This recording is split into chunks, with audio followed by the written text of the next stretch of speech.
her.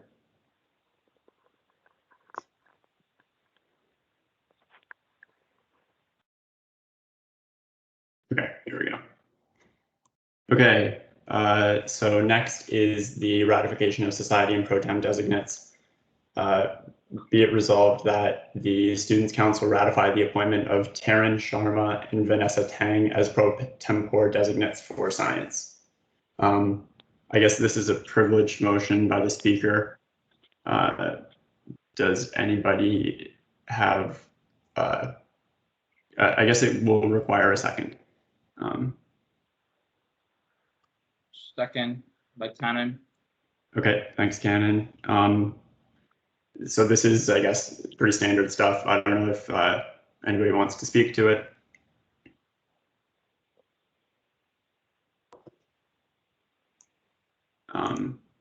Okay, appears not.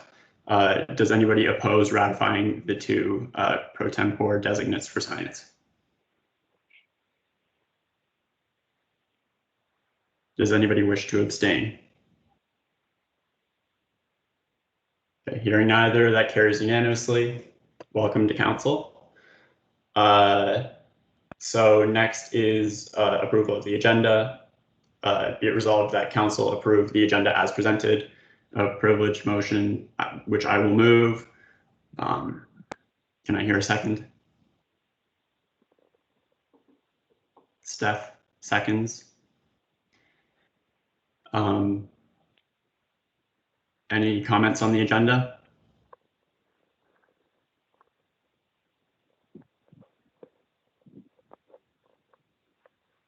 Hearing none, we'll take it to a vote. Does anybody oppose approving the agenda as presented? Does anybody wish to abstain? Hearing neither, carries unanimously, and we have approved the agenda. Next is approval of the minutes. Minutes were not received for approval at the time that the agenda was sent out, though I do believe, Mike, you sent me an email with some minutes. I can't recall which. Correct, yeah. It's probably best to table them to next meeting. They are available, but not with sufficient time for everybody to read them. So it makes sense to table them and circulate them in your after meeting follow-up email. Okay. And they will go out with like a appropriate notice with the agenda for the July meeting. So thanks, Mike. Next is items for adoption by consent. So I will move the that council adopt the consent agenda and hope to hear a second. Catherine seconds. I saw Cannon's hand first. Okay, so the consent agenda includes the ratification of associate vice presidents, including Amanda Morin for AVP Academic Affairs, Murayuki Njonjo as AVP Government Affairs, and Ying Guo as AVP Government Affairs through the end of April, and Laura Kwan, who will continue as AVP Experiential and Co-op Affairs through the end of this term, spring. And there's also the ratification of an additional service coordinator for RAISE, Hayat K. Abdurin, for the remainder of this term. Does anybody have any comments on the consent agenda?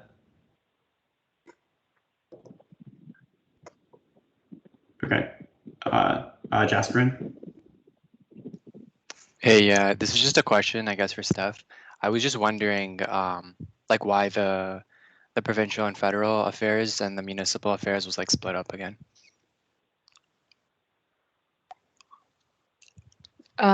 Yeah, so I'm like trying to think of a way to explain it. So what ended up happening last year was that there wasn't a lot of sort of advocacy happening on the municipal level, in part because a lot of students weren't really here. And also with COVID-19, my predecessor was very wary of sort of, I guess, the budget. But like currently our financial situation is such that like it sort of allows us having 2 AVP government affairs. In addition, because I'm sort of tasked with enacting a lot of the recommendations from the housing report, that sort of necessitates having additional help sort of on the city level. They're both titled government affairs because there's, I guess, an opportunity for them to sort of like, I guess, interact on different scales. If one of my AVPs is very interested in, say, a particular issue that happens to, I guess, cross more of like the provincial level or more of the municipal level, they're free to sort of, I guess, play to their strengths there. But this was just a simple way to sort of split them up, as they currently have the same job title, which is a little bit weird to me, but yeah. Thanks. Okay, seeing no further questions for the consent agenda, does anybody oppose its adoption? Does anybody wish to abstain?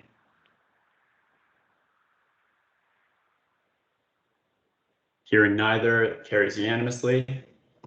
Next is reports.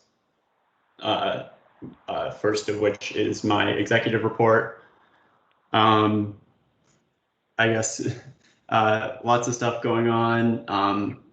A couple of highlights, I guess. I've taken on the role of chair of the governance committee for UCREW, our federal advocacy partner, which I'm pretty excited about. Steph and I are working with the GSA on formalizing an ombudsperson proposal to bring to USRC and other university stakeholders, and hopeful to get some traction on that. The Board of Governors met since the last meeting of council, where the report of the Responsible Investment Advisory Group was adopted, which is pretty exciting news. Otherwise, I guess I'm happy to take any questions.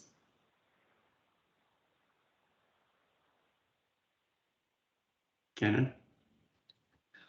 In terms of you becoming the chair for the UCREW Governance Committee, I was just wondering, are there any concerns that, because we are like kind of going over a major overhaul in our own government structure this year, which is like kind of outside of what the usual jobs of the president are already, should we be concerned that you might be stretching yourself too thin? I guess that's a good question. I might disagree slightly with that, your assessment that like the president isn't typically responsible for governance affairs. Yes, maybe this year is a bit exceptional with what we intend to do a more substantive review, but governance is always the responsibility of the president, at least since orientation was moved over to the VP Student Life, and Committee of Presidents came under the president, which was like 2 or 3 years ago now. I don't expect UCREW to be too much of a time commitment. It maybe is an extra meeting every 2 weeks. It's UCREW's governance, I expect to take a little less time because it's the first year of the organization existing as a formal nonprofit. So I guess there's a lot less inertia in their governance processes. So the kind of work that needs to be done is like just actually writing procedures instead of the work that we're doing on WUSA side, which is more like critically thinking about like our structure overall. If that is a satisfactory answer. And I see Steph has a request to directly respond. So if Cannon, that's good, then I'll take Steph. My only concern was like over the last year, we have heard a lot that the execs are usually already overwhelmed by the amount of work that they have to do. Mm-hmm. So just make sure that we are like that's not happening continuously in the future again, and then those issues do not arise up every year, kind of. Yeah, I guess I appreciate the concern, but I think partly what allays that concern of like being overloaded with work is enjoying the work, and I'm really excited about the opportunity. So I guess looking forward to doing the work, which is a good thing. Thank you. Thanks, Cannon. Steph? Yeah, I just wanted to add sort of from like, I guess the perspective of WUSA being able to do effective government advocacy really kind of relies on the external partnerships that we're part of, like those organizations being strong. And when it boiled down to it, there wasn't anyone else available or qualified to take on the role of kind of governance chair. Ben is someone who knows quite a bit about these things and is probably best suited. I guess the alternative option of what would have happened would be that like I would act as both governance chair and advocacy chair for UCrew. Rich, like for the amount of hours that I would put into the governance chair role, like we would not get as good work as Ben doing it. And UCrew has definitely been a very effective sort of forum for us to engage in federal advocacy. And with this first year of it being incorporated, both Ben and I having sort of leadership positions there enables us to kind of make sure that the organization going ahead sort of really abides by, I guess, the stuff that WUSA is looking for in those orgs. So accountability, financial responsibility, all those sorts of things.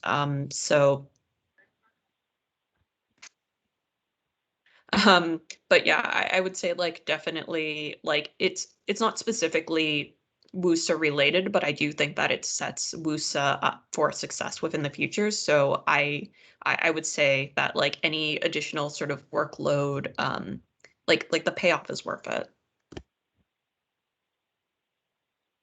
Cannon?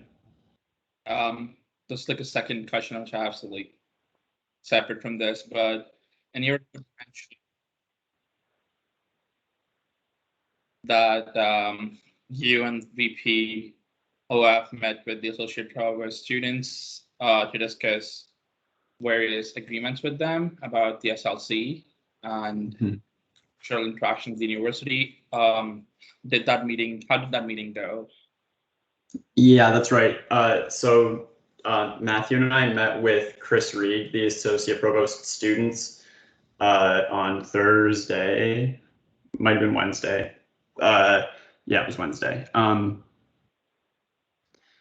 To discuss, there's sort of been ongoing, I guess, disagreements between WUSA and food services in particular, where I guess without going too much into detail, basically there exists an agreement called the SLC Operating Agreement, which was signed about 10 years ago, and in it there are clauses dedicated to like the relationship between our commercial operations and the university's commercial operations.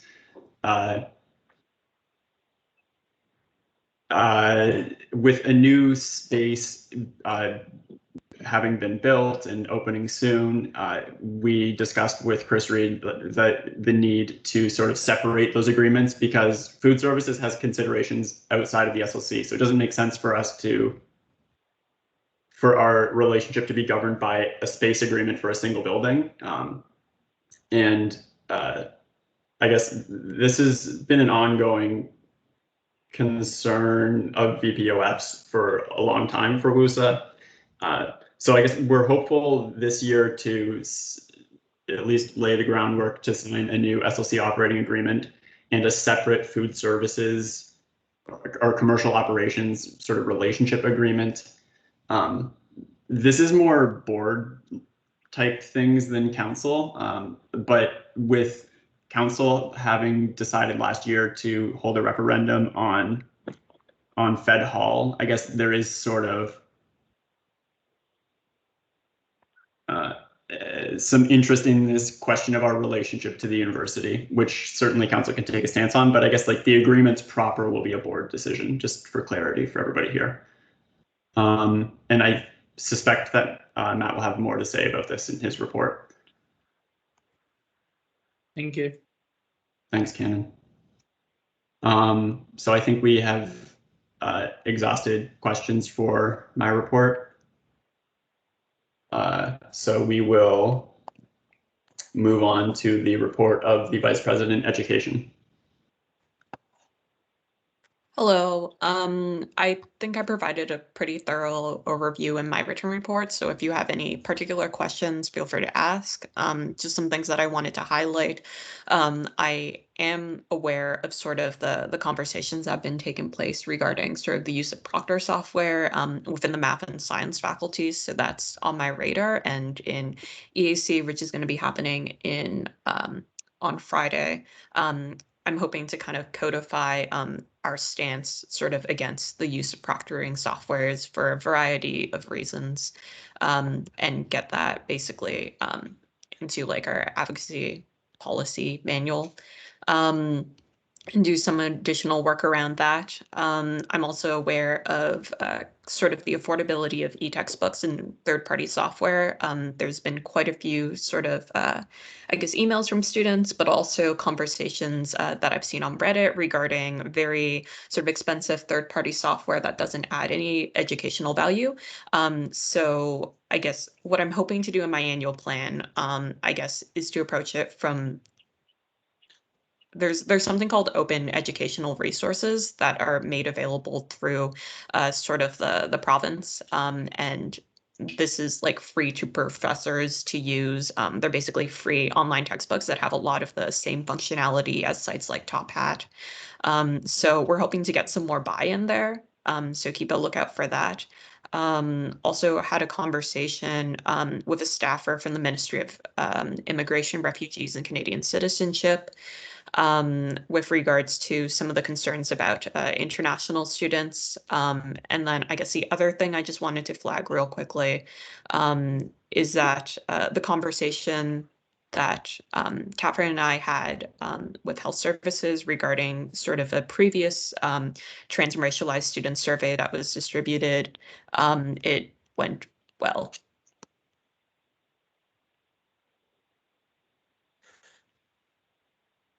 Question from Vincent. So on the topic of affordability of e-textbooks, and one thing that's somewhat common in math is through the university library, students have free access to a lot of textbooks, especially in like STEM subjects I've seen a lot. And in addition to anything provided by the government, this is something the university is already paying for. And students can, get free PDFs of most of these textbooks. Yeah, so I think that's another thing to look into, especially in math. Yeah, definitely noted. And I guess like an additional thing to flag is that one of the advantages to using open educational resources is that we actually have an agreement with our bookstore where they can print out those textbooks for us, and they only charge the cost of printing, which is actually like really rare across like Ontarian institutions. But like, a $100 textbook could only cost like $20 to like print the entire thing out, if that's something of what you prefer. So hoping to get more buy-in there. Cannon? I was looking at your report, and you mentioned you met with the staff from the Ministry of Immigration, Refugees, and Canadian Citizenship to discuss our concerns with the implementation of the short-term immigration pathway. Could you just elaborate on like what those concerns were and what kind of came out of that meeting? Yeah, so essentially, when they opened sort of that short-term immigration pathway for recent grads, it was sort of advertised that it would be open for like an extended sort of period of time. However, before it hit its cap, it only took like maybe 20 hours or so. And there was a lot of issues with the forms, like not accepting like Asian characters, which like you would be required to fill out if your like legal name was such that it like presented as like Asian characters.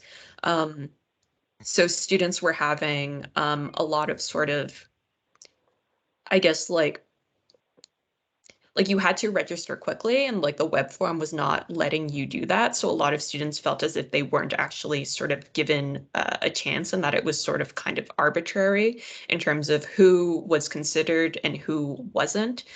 So it kind of seemed as if it led to like a lot of, I guess, like false hope. A lot of students got like sort of excited about this opportunity, and you know, the way that it rolled out, like really I guess the arbitrariness was sort of like the biggest problem.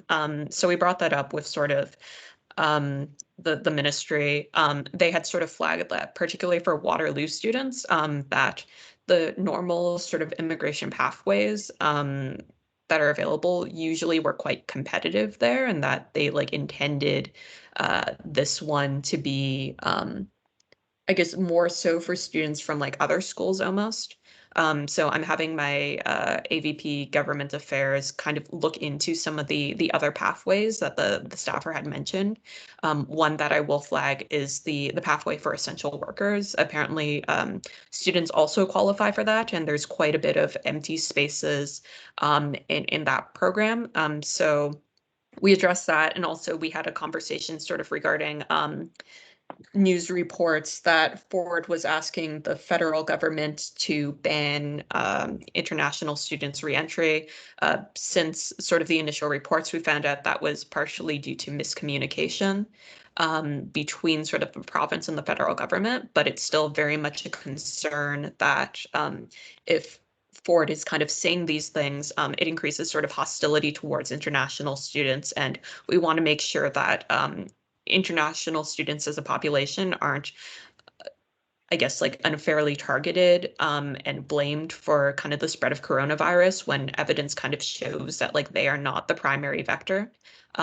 So we sort of got that across. No promises or whatnot of yet, but the staffer did say that from sort of like the Canadian government side, you know, it's in their best interest to have like international students entering Canada. So we're keeping a careful sort of eye on that, and hopefully everything will go smoothly. Cannon? Just a quick follow-up.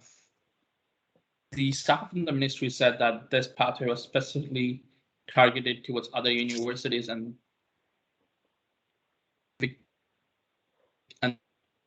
the correct, what's the like certain Asian characters in the form names. Like I'm just trying to figure out why would they try to target non-Waterloo students?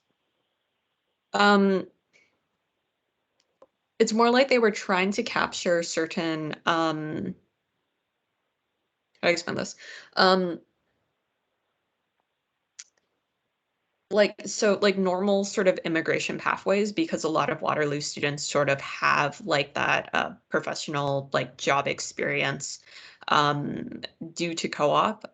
Like they typically don't have as much of a problem, especially like with their age group as well. Like they're quite competitive in terms of getting permanent residency through some of the other pathways that they have available.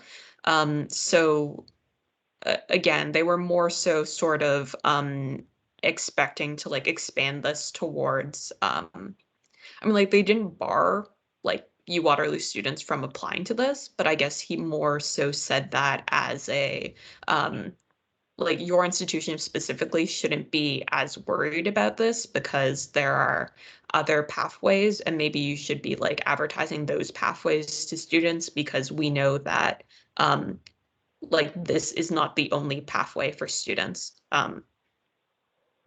Does that make sense, Cannon? Not really, but I guess I'll take it offline. Okay. Okay, it looks like there are no more questions for staff. So next is the Vice President, Operations and Finance. Go ahead, Matthew. Thank you so much, Ben. So I don't have a huge amount to add to my written report as presented, but there's a couple of things that I want to call out. Number one, this is just something I figure is on a lot of students' radars right now.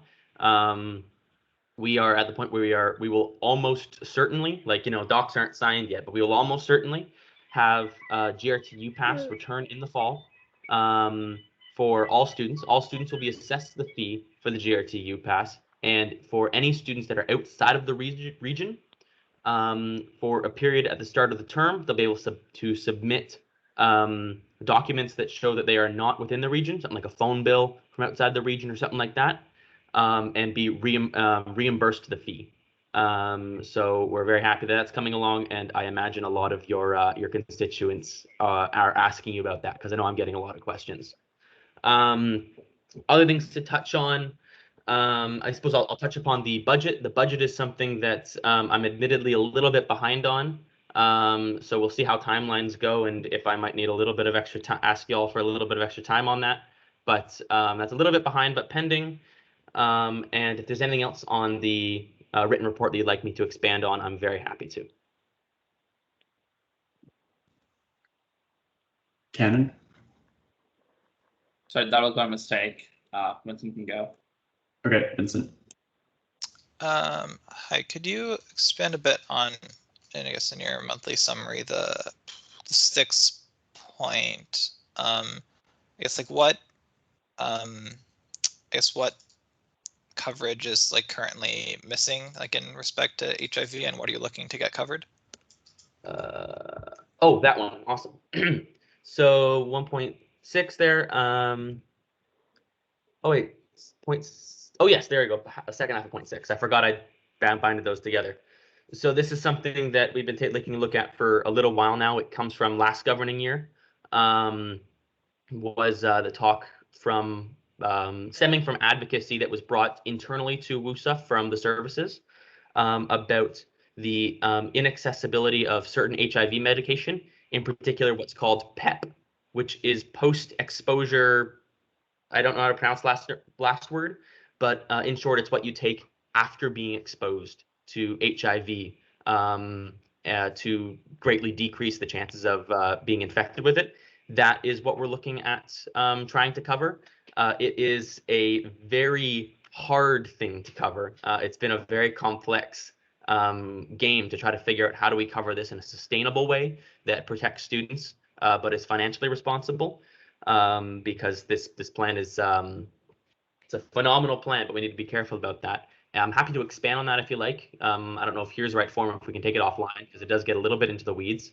But yeah, you have a 2 as well, so go right ahead. Oh yeah, so okay, so it's post-exposure. Do we currently cover, I guess, like pre-exposure medication for HIV? No, we do not cover pre-exposure.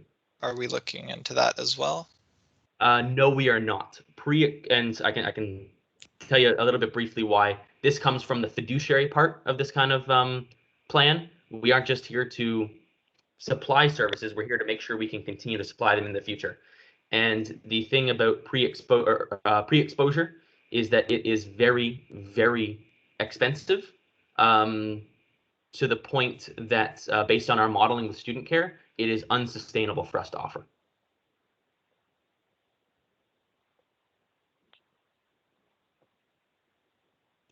If that answers the question. Yep. Happy to talk more about this offline. Thanks, Vincent and Matthew. Matthew, might I suggest, if you, in your opinion, the budget will not be ready for the next meeting of council, might I suggest a motion arising from your report to extend approval of the budget to the August meeting to save us from having to call a special meeting to approve such an extension? Cannon looks like he wants to speak. Technically, the budget only needs to be approved by August 30th or 31st, sorry. It usually does come to council for the next meeting for some basic, what's it called? Just basic feedback, but that's not a necessary part. We didn't do it last year either. As long as the budget is approved by August 31st, both by board and council, we don't need to do any continuation of appropriations. Procedure is my understanding. Procedure requires that it come to the third meeting, be presented at the third meeting of council. Yes, we can then put a motion Just for the safe side, if that's Yeah. all right with everybody, I can motion. I gotta find out which procedure it is. I think I have it up here. Cannon, you might be right though that because the budget cycle is such that like appropriations are made until the end of August. So like August 30th or 31st or whatever, I don't know how many days are in August. Like if we don't have something by then September 1st, like we can't spend money like legally, but the procedure might be like a suggested process. I think that's what it does say, because there are parts like you should do XYZ in this month, XYZ in that month. But those are usually just suggestions, which we didn't follow last year either. Yeah, and last year was an exception because of COVID as well, where I believe that the budget timelines were like explicitly altered in April of 2020, if I recall correctly. If it's the opinion of everyone here that we don't need to do anything and that we have that flexibility, if it does get to that case, then we can leave it as is. Okay, I guess I think that I'm not sure that we have like procedures to do like unanimous consent on like, yeah, we're cool with the budget coming to the August meeting. I don't know the procedural thing for that, so I think it's best to move a motion arising from your report to be safe. Give me a moment. I found that it's procedure 5. I'll just type some language in the chat. Okay.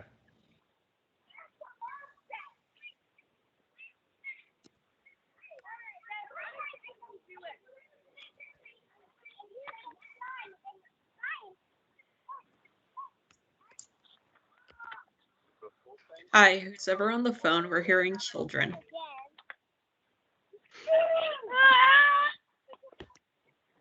Can you just mute me instead?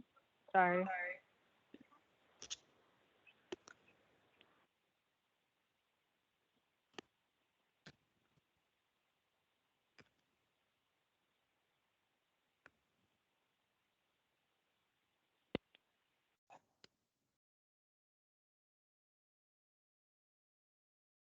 All right, there we go. If I misspelled anything, please correct it. I just typed it quick.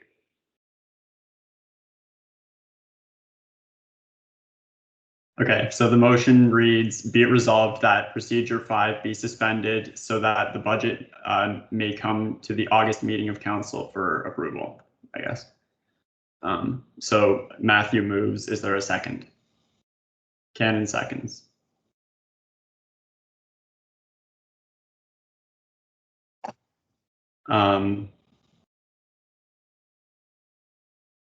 Okay.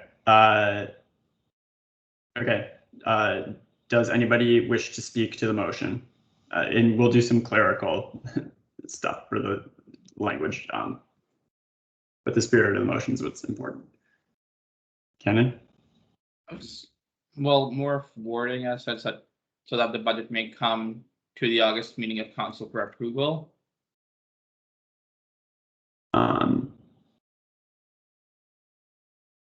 Because it just says may come for the August meeting of council. Yeah, sure. Change the language. It was just something brief I typed up that summarized my ideas, but is not necessarily exhaustive. So change away. Okay.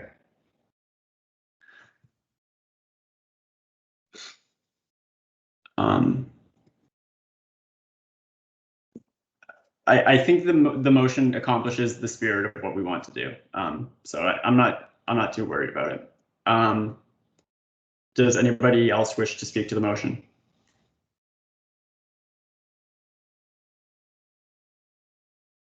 Okay, we will take it to a vote. Does anybody oppose the motion as presented in the chat?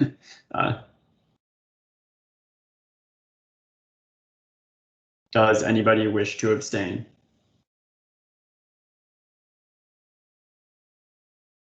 Okay, hearing neither, it carries unanimously. And we will move. So are there any further questions for the Vice President Operations and Finance before we move to BPSL's report?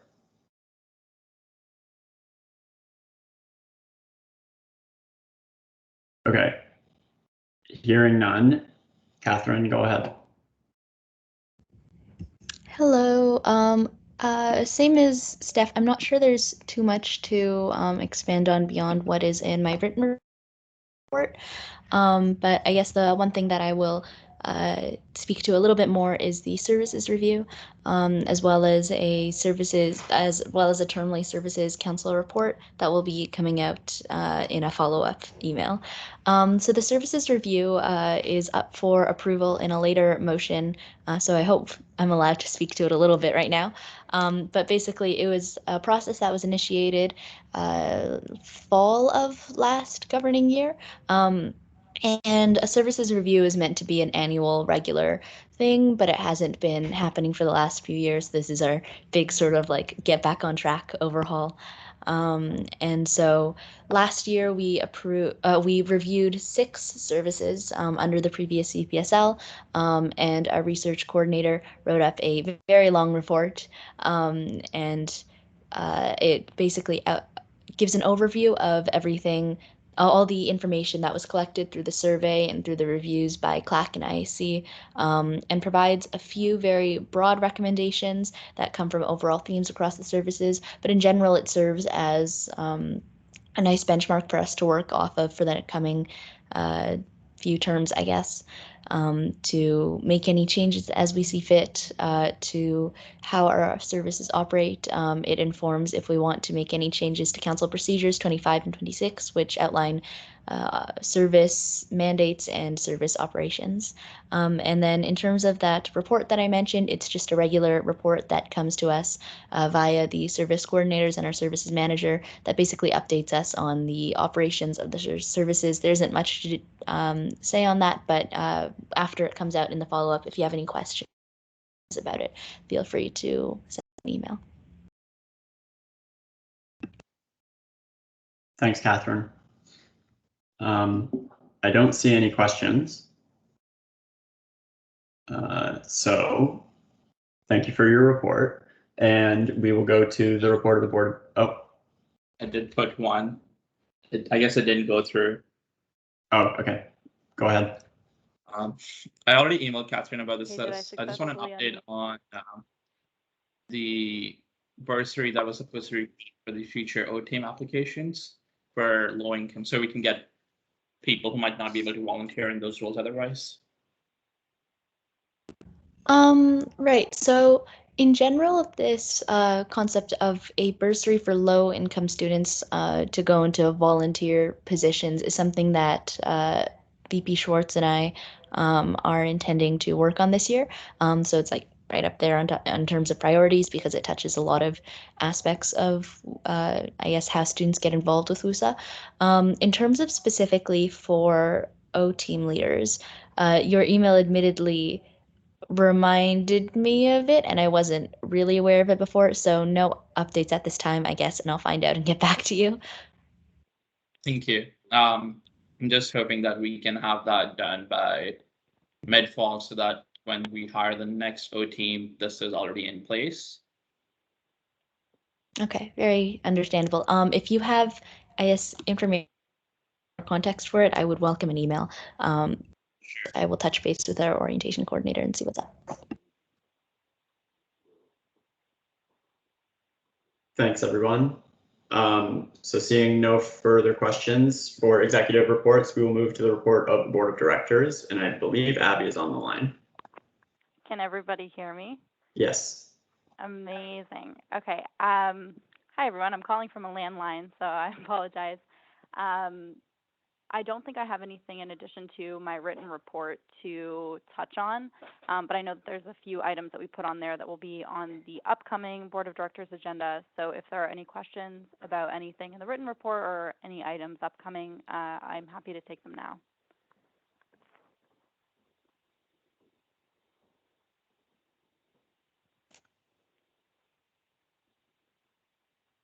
Okay, seeing none. Thanks, Abby. Ben, if it's all right with you, and Mike, if you can note it, I'm going to hop off the call now. Okay, noted. Thanks, everyone.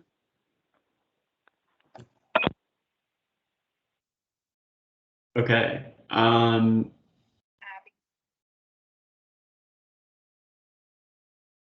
Okay.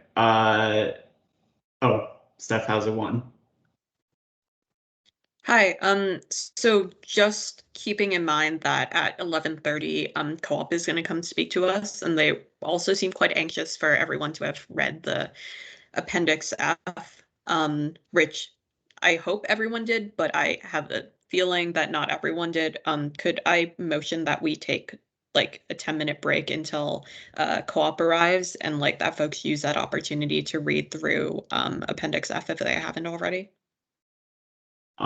Sure. So there is a motion to recess until 11:30 when we take our special order. Is there a second for the motion? Cannon seconds. Steph explained well enough, I think. Does anybody have any questions about taking a recess?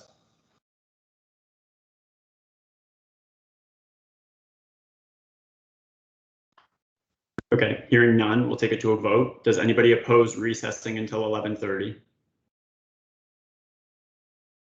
Does anybody wish to abstain? Hearing neither, carries unanimously, and we are paused until 11:30 when I'll call us back to order for our special order. And I guess everybody take the time to read Appendix F of the agenda. And hopefully we can have a productive meeting with Co-op.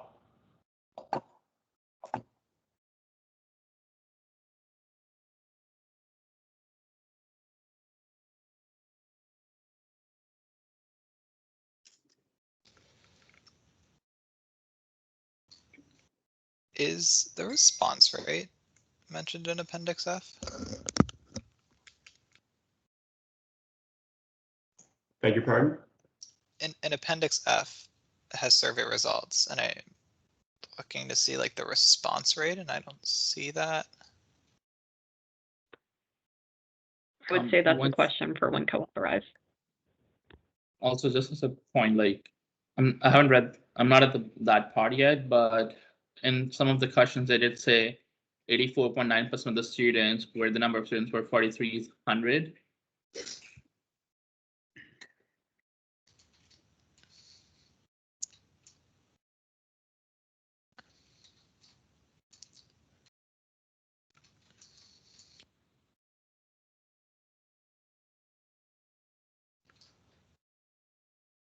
Why doesn't student preparedness have an option for less prepared?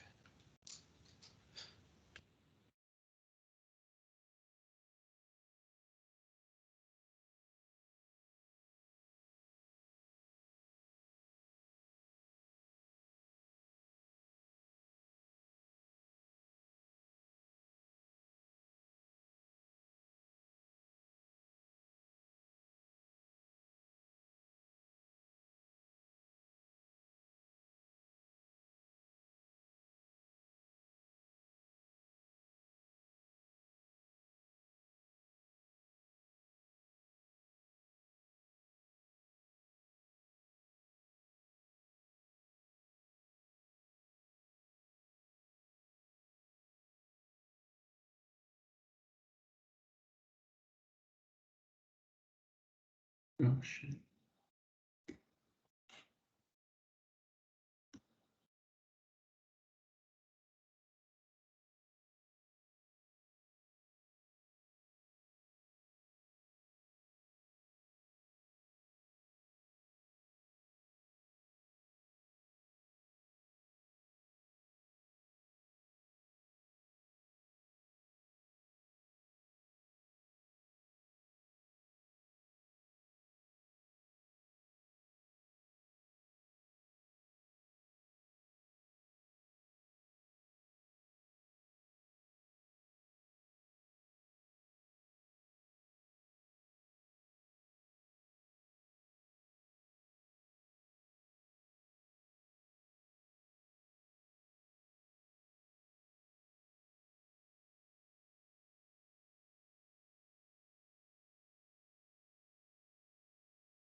Hi, Jameson.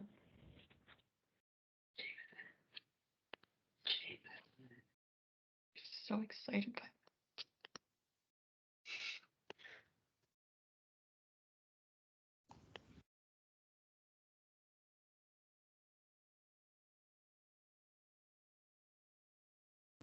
And Good morning.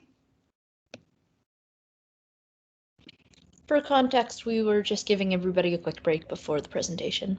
Perfect. Thanks.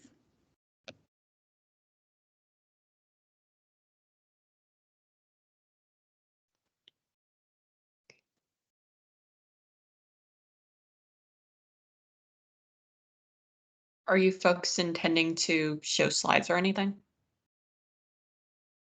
Okay. Sorry, I'm on mute. No slides. And I think we're really just going to dive into the conversation if you're ready for that. Does that make sense? I would wait until like 11:30 exactly, because that's when we told folks to come back. Okay. Of Yeah. course. Yeah. We'll just hang out here.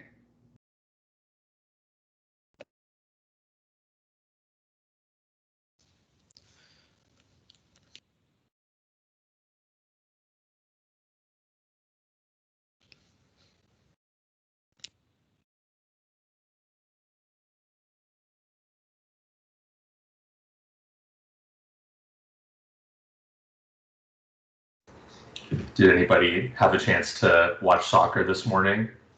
England's looking pretty good. I don't want to get too hyped. Jameson is good. Man, I Okay, haven't so thought about no- soccer in a long time. So I know you met the exec team on Friday, but you have missed VP Cat. Who is VP Cat? What's the cat's name? Marnie. Marnie. Oh, She's responsible for student wellness and Aw. providing the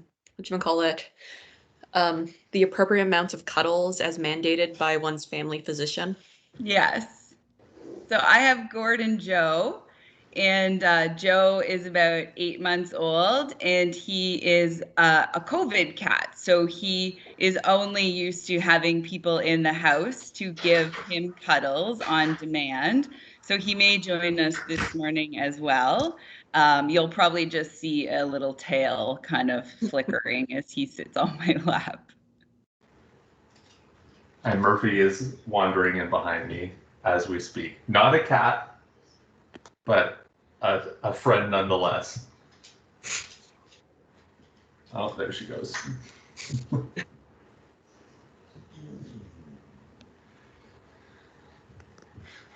All right, so wow, I was gonna say we have 1 minute left, and then as soon as I started talking, it struck 11:30. So I will call us back to order.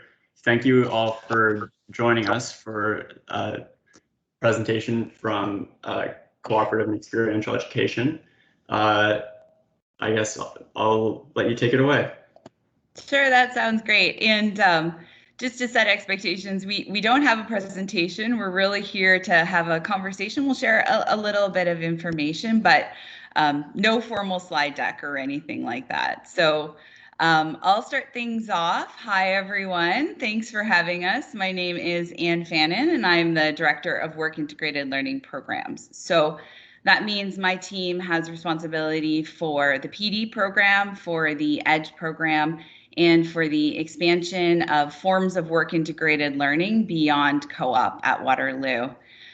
Before I turn things over to my colleagues to introduce themselves, I just wanted to make a comment about intentions. And I think this is really important because we don't know each other well, and we're going to need to establish trust pretty quickly in order to work together effectively. So I wanted to make an explicit statement about the way in which we're approaching this conversation and really about the ways in which we approach our work. You don't know the staff within the PD program, but I'm really proud to say that they're a very hardworking and caring team who is truly dedicated to student success and to making the PD program the most valuable program that it can be to give our students a competitive advantage. So it's absolutely our intention to work with you to do that. And it is not, nor has it ever been, our intention to make your Tuesday nights hell. So what I want to say is I think there's a real opportunity for us to shake things up, but we'll need your perspectives and your collaboration in order to do so. So we're here to share a little bit of information, but really to listen and most importantly to determine, how we can work together moving forward. We'll see what makes sense at the end of this conversation, but one thing that I've been wondering is if we might want to establish a working group to really dive into your concerns further and to take action on that path moving forward. So with that, I'll pass things over to Natalie to introduce herself. Thanks. Yeah, hi everyone. As Anne said, my name is Natalie Clifford. I'm the manager of academic programs within the Will Programs Department. And that means I work very closely with the PD courses and also the academic components of the EDGE program as well. So happy to answer any questions you have about our academic programming as it relates to the courses and EDGE. Jameson? Yeah, hey everyone. So my name is Jameson Cox. I'm currently working as the student support lead for the We Accelerate program, which is our new alternative to a traditional co-op work term for students who are looking for their first work term. We're offering it for the first time right now, which is really exciting, but my home role is as the campus liaison for work integrated learning programs. So a big part of my role is talking to students and other stakeholders across campus about what we do and how we can do it and how we can do it a little bit better. And one of the ways in which I engage with students in that capacity is through participation in the CEE Student Council, formerly known as Co-op Student Council. So I see a few familiar names and faces in the participants list. So good to see those of you who I've met before in that capacity. Great. So we had 3 specific questions that were posed to us, and we have a little bit of information to share with you on those questions.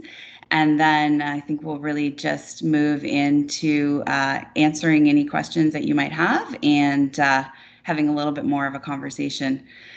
So the first question that we were asked is what the metrics of success are for the PD program.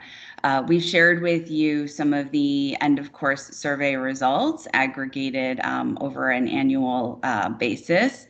But just to give a little bit more detail on that, the PD program evaluation structure is based on what's called the Kirkpatrick model of evaluation. So it's really designed for training programs.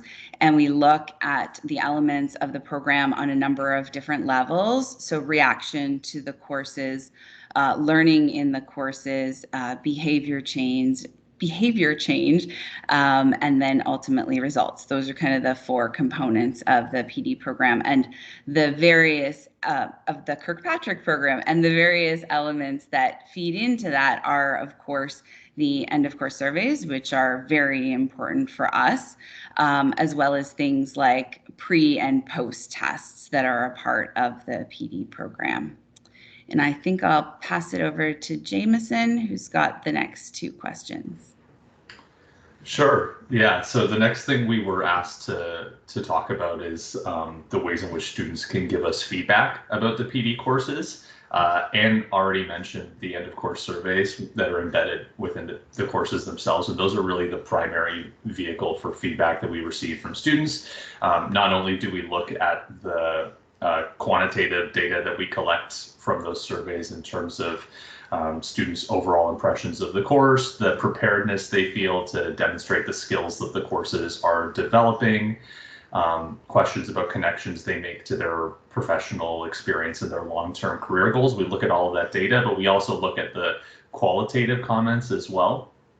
and we communicate the changes that we make to each course on a termly basis, both within the courses themselves and on our website. And many of those changes are in fact informed by the end of course surveys. We also have feedback forms on our website, on the YPD website, and then on the EDGE website as well. Those forms go right to me, so whenever we get student concerns through there, that's another way in which we can solicit people's feedback. In terms of bodies that we're accountable to or that we participate in that have student involvement, as I mentioned earlier, I'm a participant in the CEE Student Council, so we receive feedback from students there and often talk about the PD courses and the other programming that we offer. And then we are also accountable to the Co-op Ed Council, or CEC, and then the Engineering Curriculum Committee, or ECC. So we hear from students and from other stakeholders in the faculties and then administration there.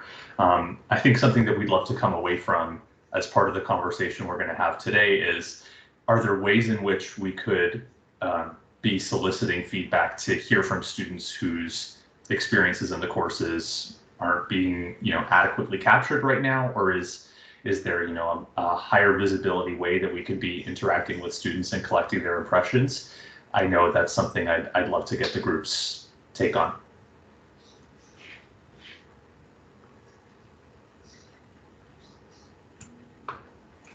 And then should I jump right into the third one, Anne? Sure. Sure. Okay. So the other question that we were asked to respond to is what individual students can do to affect change, to make sure that their voices are heard with respect to the PD program. I think the first thing that individual students can do is to make use of the existing feedback mechanisms we have in place. So like I said, we really do take those end of course survey responses seriously. We look at them in the aggregate, but we also look at individual ones. Emailing the PD course teams when students are in courses, if people have ideas for ways in which the course team could do something differently or for a positive change to the course, we're really responsive there. Like Anne said, all of the people who work on the courses are really invested in quality work integrated learning and in quality PD courses. And so they're always open to hearing people's feedback. And then I think, again, that's another one of the outcomes that we have on the table for today, is to really open it up to the group and try to better understand how students think they can go about making changes and what we can do to work more closely with students on the future of the PD courses and the future of our programming, whether it's something like a working group, whether it's alternative avenues for soliciting and implementing feedback. I think we didn't want to come in and just, give you 10 ideas that we already came up with. We really wanted to hear from everyone and have it be a bit more of a conversation.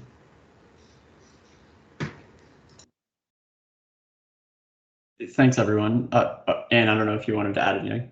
No, I was just going to say those are the three specific questions that we were asked. So yeah, we're really just happy to answer any other questions and to dive into the conversation, if that makes sense.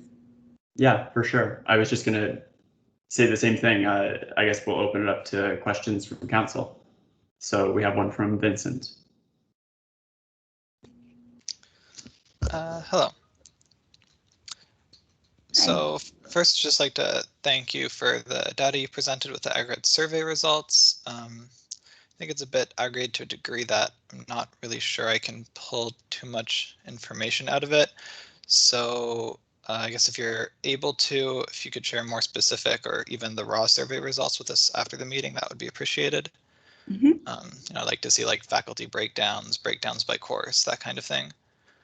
Yeah, absolutely. We're really happy to share that data and to dive into that conversation. And so it's the first point I'd like to bring up is the relevancy, or sometimes lack thereof, of the PD courses to students' work. With some exceptions, the PD courses are kind of structured with a one-size-fits-all approach, and that students from all faculties and programs have essentially the same set of PD courses to pick from, again, with just a couple exceptions. But this situation kind of ignores the fact that workplace expectations are fundamentally different across faculties and programs.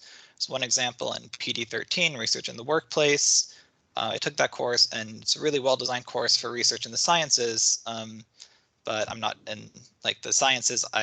In math, I study pure math and combinatorics and optimization, and most of the subjects addressed in that course aren't really relevant to my programs, even while I was working in a research role during that work term.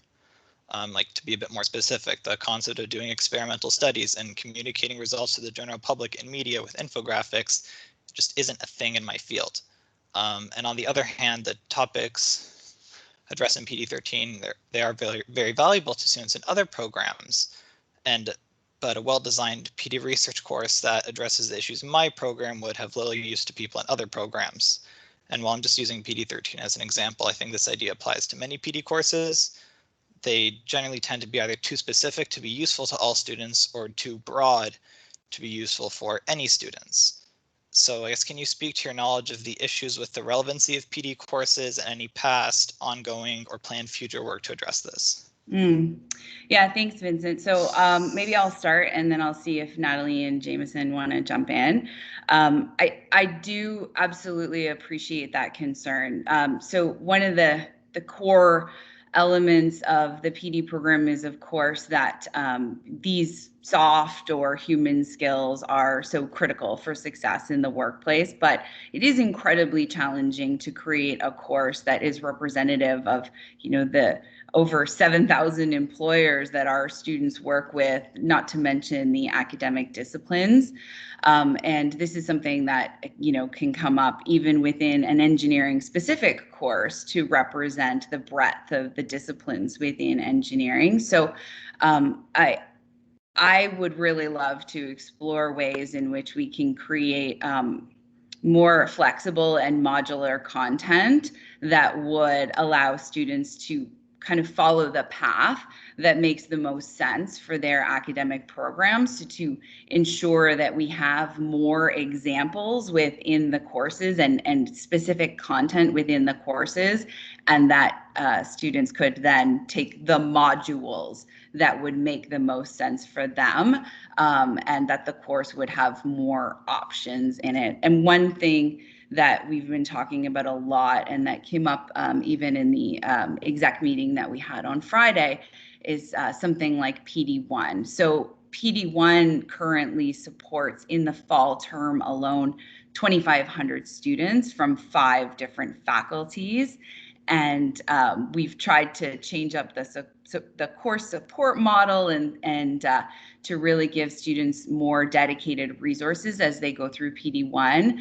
But we are very aware that we need sort of ways in which we can better reflect the application process for students that are looking for positions in different fields. So that's one specific example that I'd love to dive into, as well as that broader conversation about the applicability of the topics.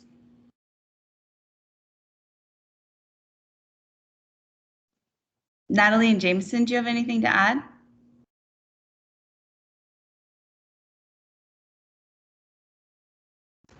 I think I'm good in. I think so too, Anne. Thanks. Okay. I guess I'll give Vincent an opportunity to directly respond if you so wish. Otherwise, we'll go to Edward. No direct response, but I have a neat point after Edward. Okay. Edward, go ahead. Hi, thanks for taking the time to meet with us. The first thing I want to bring up was concern that I had heard from my constituents about how PD 2021 and now PD 19 kind of set the tone for PD courses in the future for students, and that oftentimes they become dismotivated after going through those courses and not feeling that they got much value out of it in the initial courses, and then for the rest of their academic career, they don't pay much attention or feel very motivated to engage with PD.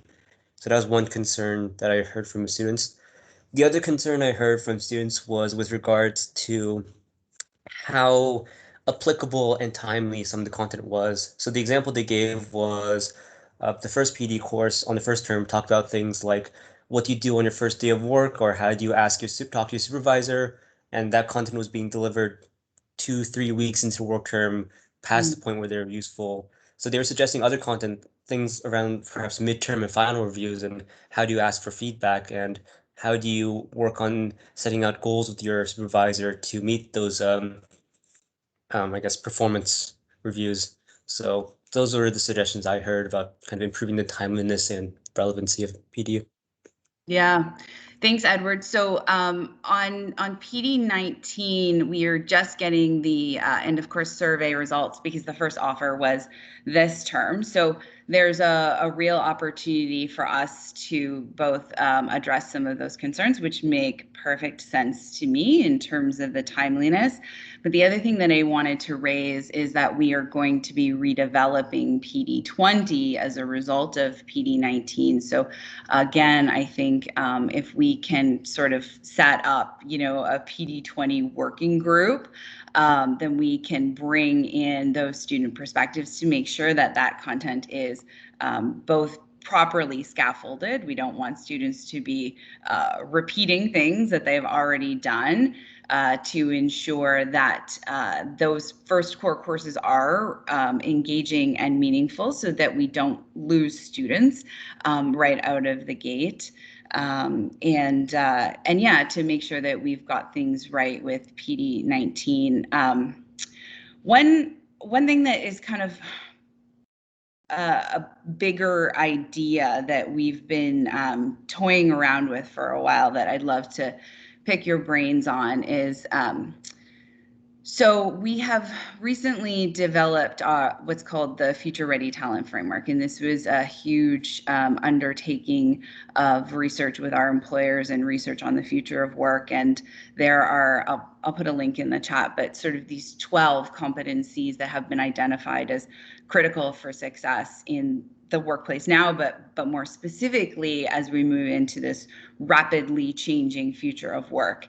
And so one idea that we have is to have a course with sort of little mini modules in it. Then there would be a large spectrum of those mini modules that students could choose, sort of the order and the timing of them so that they would be more relevant and timely to something that a student might be dealing with in their current work term. So for example, if you take something like communication, there could be a handful of little modules about, effective presentations or communicating findings from a project that you're working on. And rather than kind of having that prescribed content, that students would be able to pick one of 5 or 6 options, and it would be a little 2-week chunk of work so that it is more timely and responsive. And I'll stop talking and see if Jameson and Natalie have anything to add, or if there's some feedback on that idea. Yeah, I can jump in here, and I wanted to mention something that I think is maybe tangentially related to your specific question, Edward, but it's something that I definitely wanted to get in front of this group. And it's, you mentioned students taking PD-19 and PD-20 and not feeling motivated to try their best in subsequent PD courses after that. I think something that I'm really curious about, and something that I've tried to slowly but surely work on in my role as the campus liaison, is trying to change the culture around the courses so that students are actually interested in PD-19 or PD-20 before they even get to the courses, or that there's a more fluid and natural introduction to the PD program as a whole, or to their integration into the co-op experience. I think what we see a lot of the time is, because of interactions with senior students, or looking at Reddit, or any kind of like, I think there's a culture that is kind of evolved around the PD program that frames the courses as not particularly relevant or not particularly useful from the very beginning, and so students kind of enter the courses even before they've experienced at one piece of content or clicked on one thing within the course. They kind of already have a mindset of what it's going to give them and what the value is going to be. And I think from from a student engagement perspective or from an expectation setting perspective, I would love to hear what this group thinks as student leaders about how we could, better engage students from the jump and try to set, I don't know, get in front of them earlier and set, realistic and reasonable expectations, both for what the courses contain and how they fit into the bigger picture of work integrated learning on campus. That's, again, it's not a curricular issue, and I know it's not directly related to your question, but something I just wanted to register as a change or a point of action that I think could be impactful. Thanks, Jameson. Vincent has a direct response. Yeah, so to that point, I would say, like, you're right that there definitely is a, culture that, students don't really like PD very much. But I would say the best way to address that is to improve the courses themselves. Like, I know I've definitely gone into, some courses with low expectations. Like when I took probability when I was in my second year, I went into that course with very low expectation, thought I would hate it, but it ended up being a really well-taught course. The instructor was great, and I really appreciated the course, and I really enjoyed that experience by the end of it. So, like, just the most effective way to fix the culture around PD is just to improve PD itself, is what I think. Thanks, Vincent. There's a direct response from Cannon, who I believe will be sponsoring Naaman. Yes. Hi. Yeah, so regarding what Jameson was talking about, I was basically mostly going to say what Vincent said, that I think the best way to improve students' perception of PD would be to improve the courses and then have the students realize that, oh, the courses are now good. As for personal experience, I just wanted to say that, there have been PD courses for me where I have gone into those courses being excited. For example, PD10 is something that when I read the course description, I was actually fairly excited about. Okay, I'm interested in this sort of stuff. And then the course content itself was like so dry and so theoretical and irrelevant that even though I was interested at the start, by the end of the course, I was just, it was just the Tuesday night thing for me. Yeah. Thanks, everyone. So I guess, co-op folks, if you want to respond to any of those comments, go ahead. Yeah, so I thank you for saying that. I agree. I think this does need to be multi-pronged. So we do need to find ways to increase the engagement of the PD program. And one of the things that has always kind of been a struggle for us is not only the generic nature, which has already been alluded to, but the development of these skills is they're so sophisticated, and it's challenging sometimes, I think, to appropriately create activities that reflect the sophistication of, let's say we're going to talk about teamwork or conflict resolution in kind of a video lecture and then a written assignment. One thing that I do think we have going for us now as we think about increasing engagement with the courses is just some of the sophistication of educational technology. So more advanced simulations. Let's take conflict resolution, where you could actually be going through the process of whether it's a VR or some sort of AI conflict situation where you're practicing your responses. So you're not just getting the theory, but really that opportunity to practice. Again, that's just a thought, but I think there are some real opportunities on that end as well. Jameson and Natalie, anything to add?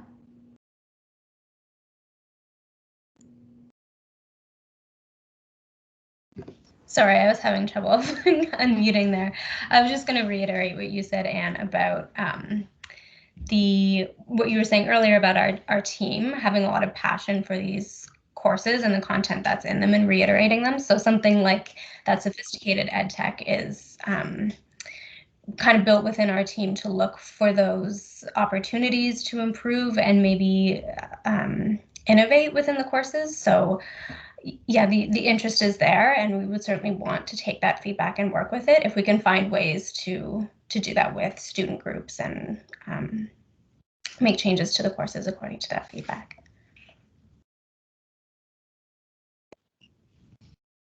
Awesome, thanks. So I believe next is Vincent with a new point, then it'll be Connor and Edward. So I'd like to talk about the workload of PD courses, both on students and on the TAs, the people who mark the assignments. So I'd say currently, I feel like the workload that's put on the PD markers seems to be far too high, because the assignments usually get returned only a few hours before the next assignment is due. Like an assignment is due Tuesday midnight, I'll get back my previous assignment Tuesday afternoon.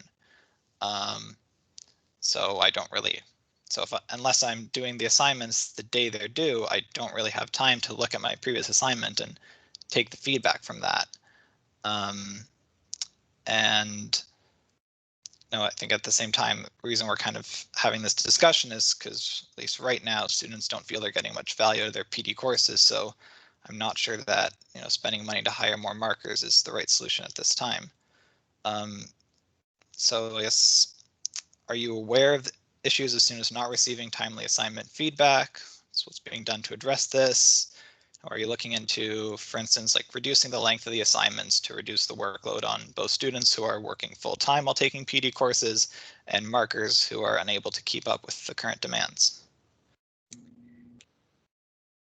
So I have some thoughts. Maybe I'll start and then I'll turn it over to Natalie to see what she has to say. So it's very in our marking cycles have been set in a 7-day turnaround time.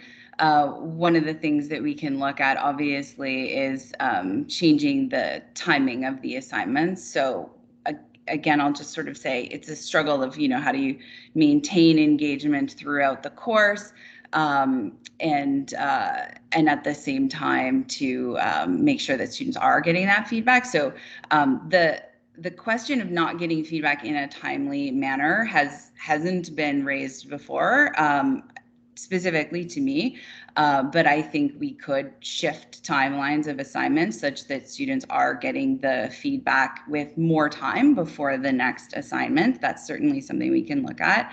And in terms of reducing workload, there are some ways that we are looking at that.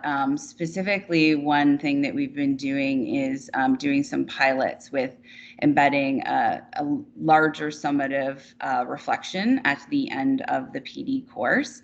And in so doing, that gives us enough of a substantial assignment for the academic credit weight associated with the course, and could reduce the work in the earlier assignments so that they're more of what we call formative assessments. So sort of the check your knowledge, see if you're really grasping these concepts before you move into that larger summative assessment. So I don't know, Natalie, if you have anything to add. Yeah, I will add that timeliness in feedback and also responses to student concerns through email or discussion boards is part of the end of course survey data that we pull, and certainly happy to parse through that a little bit more. And is correct, we do currently have these 7-day marking cycles set up.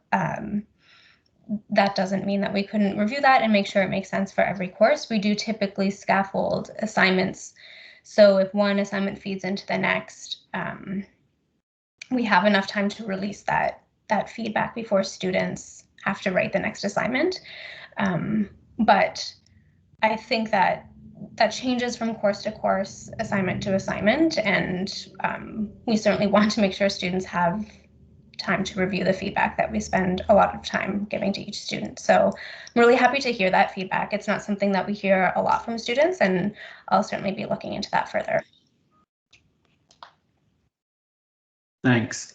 Steph, I see your comment in the chat about reaching the end of our scheduled time. How, I guess maybe this is a question for the co-op folks, like how long were you under the impression that this session would last? Just So we had 30 minutes scheduled. Okay. So we've like just passed that. There are still a number of questions. Are you okay with taking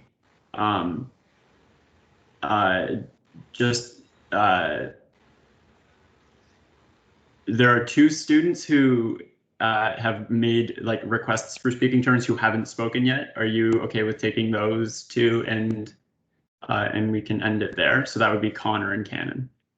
Absolutely. Okay. So I'll take Cannon first because it's a direct response point, and then we'll go to you, Connor, for your original point or however that looked. Yeah, so not really a question, but just a suggestion is, so I work at like a professional firm right now in consulting. So like we have like these kind of professional development courses over there.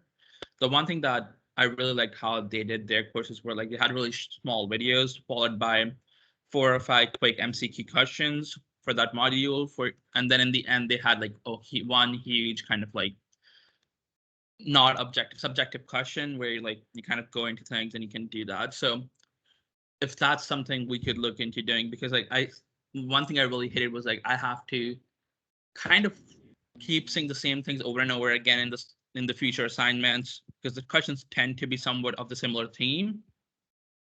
And that kind of just makes it a downer for me to like, oh, here I have to spend another 2 or 3 hours every week trying to do this. Whereas if it's just like quick MCQs for most of the part, and then in the end, there's like one huge assignment or something similar to that, that might make me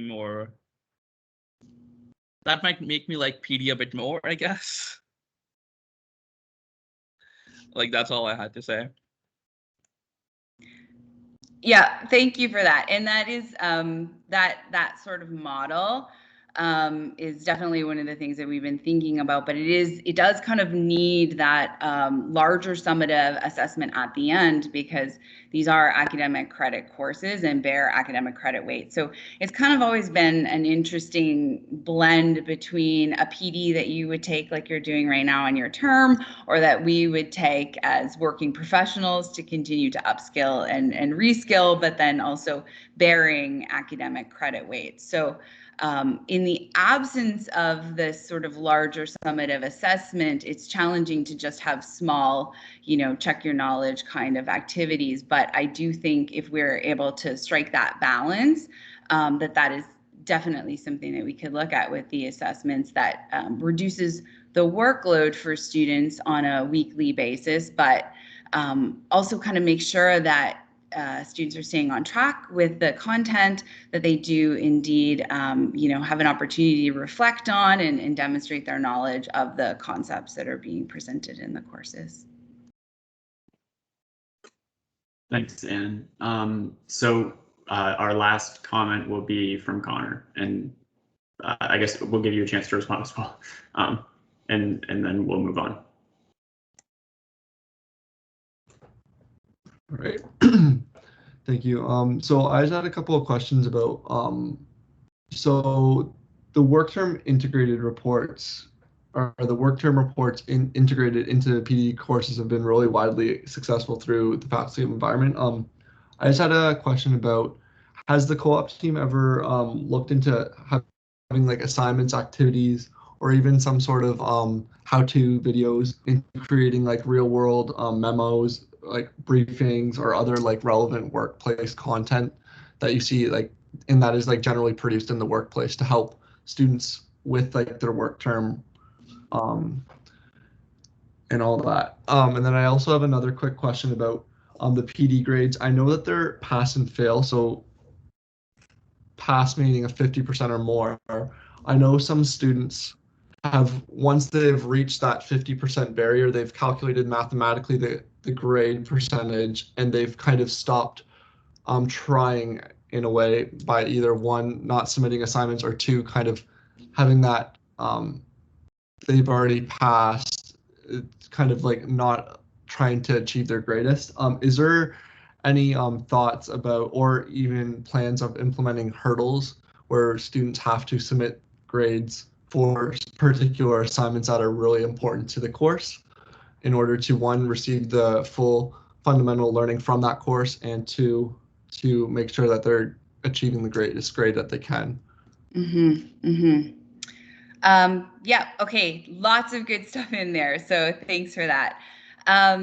Your question about those sort of relevant real-world activities is exactly what I was referring to when I was talking about that model of these like mini modules for students, and that's one of the things that I think we could do together. We've been conceptualizing this course called PD 98 that is really that sort of, here's a handful of things that relate to the future ready talents that could be really relevant for you, and you can pick the one that makes the most sense to your work term and to your learning. So would love to explore that further, and specifically to get your feedback on what those elements should be based on the requests that you're getting within your work terms and things like that.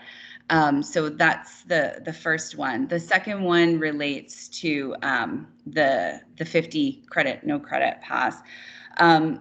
Again, with this idea of summative assessments, that does allow us to make sure that the students are indeed really understanding and processing and using the information in the courses with that final summative assessment. I would personally be reluctant, but I'm happy to hear more if you think we should re-explore this, to implement a model of must pass this and must pass this and must pass this, because at the core of the PD program is this concept of lifelong learning and professional development. And so it's sort of an understanding as well that there are many competing pressures for students, and that there are certain things that, yes, we need to demonstrate a fundamental understanding of, but that there might be a week where it's really difficult for a student to engage in a particular assignment, and that the courses have been built to try and have more flexibility in them.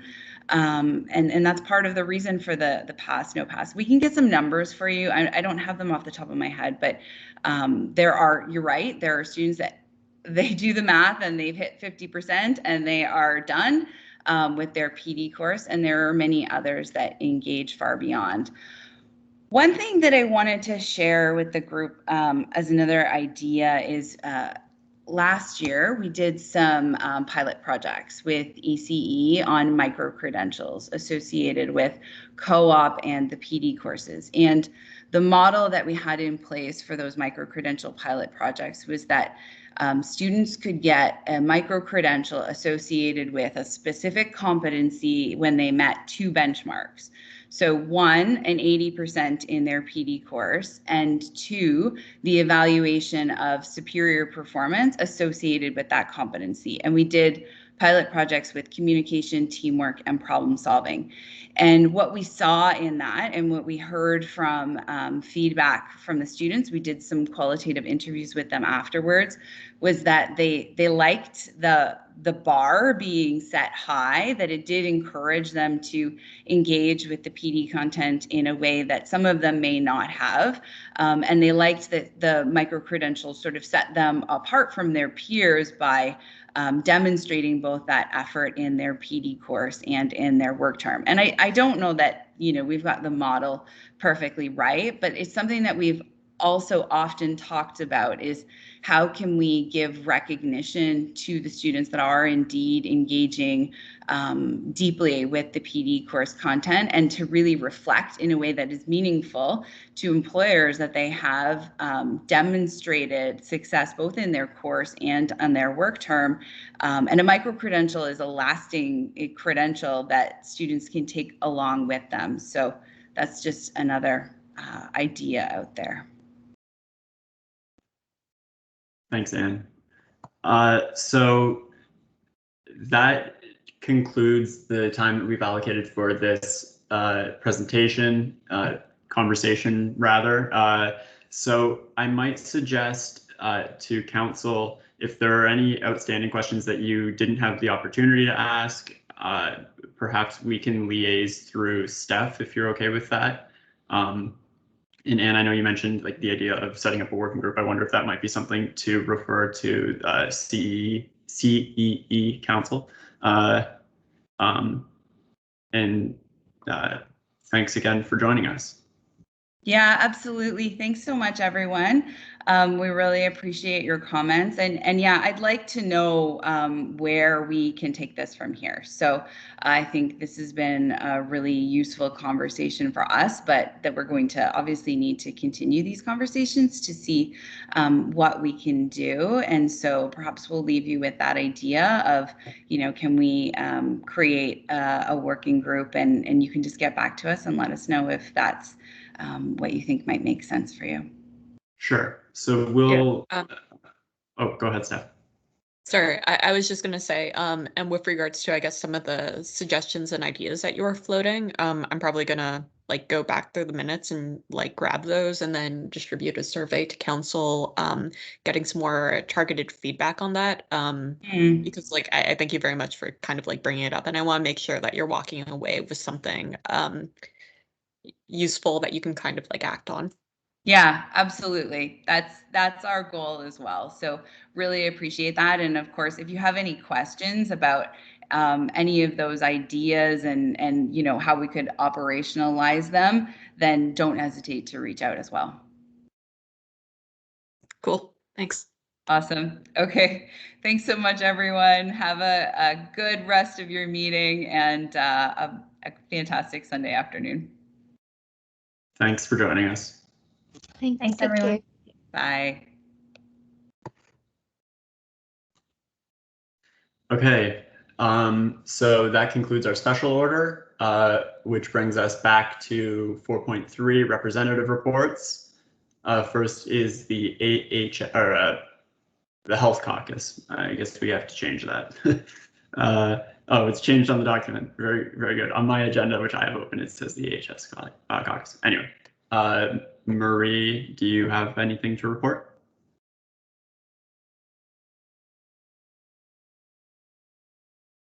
Ben, Mary sent her regrets. She had to go to work.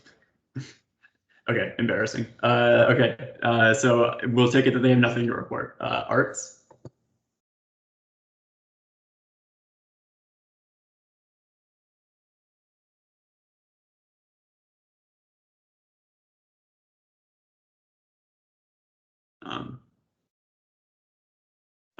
Silence I'll take to mean that there's no report unless somebody speaking in is muted. And we will move on to engineering.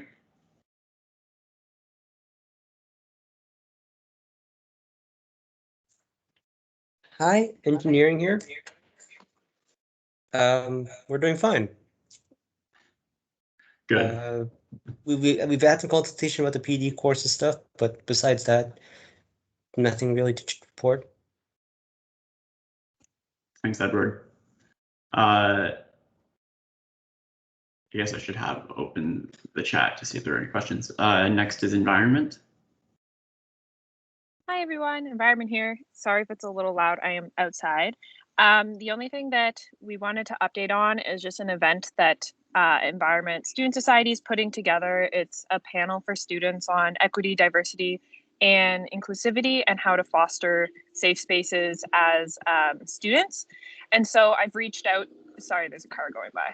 I've reached out to individual student societies to ask if anybody's willing to collaborate with Faculty of Environment, because I think it would be, it's kind of the perfect event to have cross-faculty collaborations. So just as a reminder, if anybody is interested in collaborating with us, specifically if there's any other presidents on this call, please reach out to the Student Society, Environment Student Society. Thanks, Jenna. And if you want, feel free to send through the COPS mailing list, which if you send from your ESS president email, it should let you email the other society presidents anyway. But thanks. And seeing no questions, we will go to mathematics.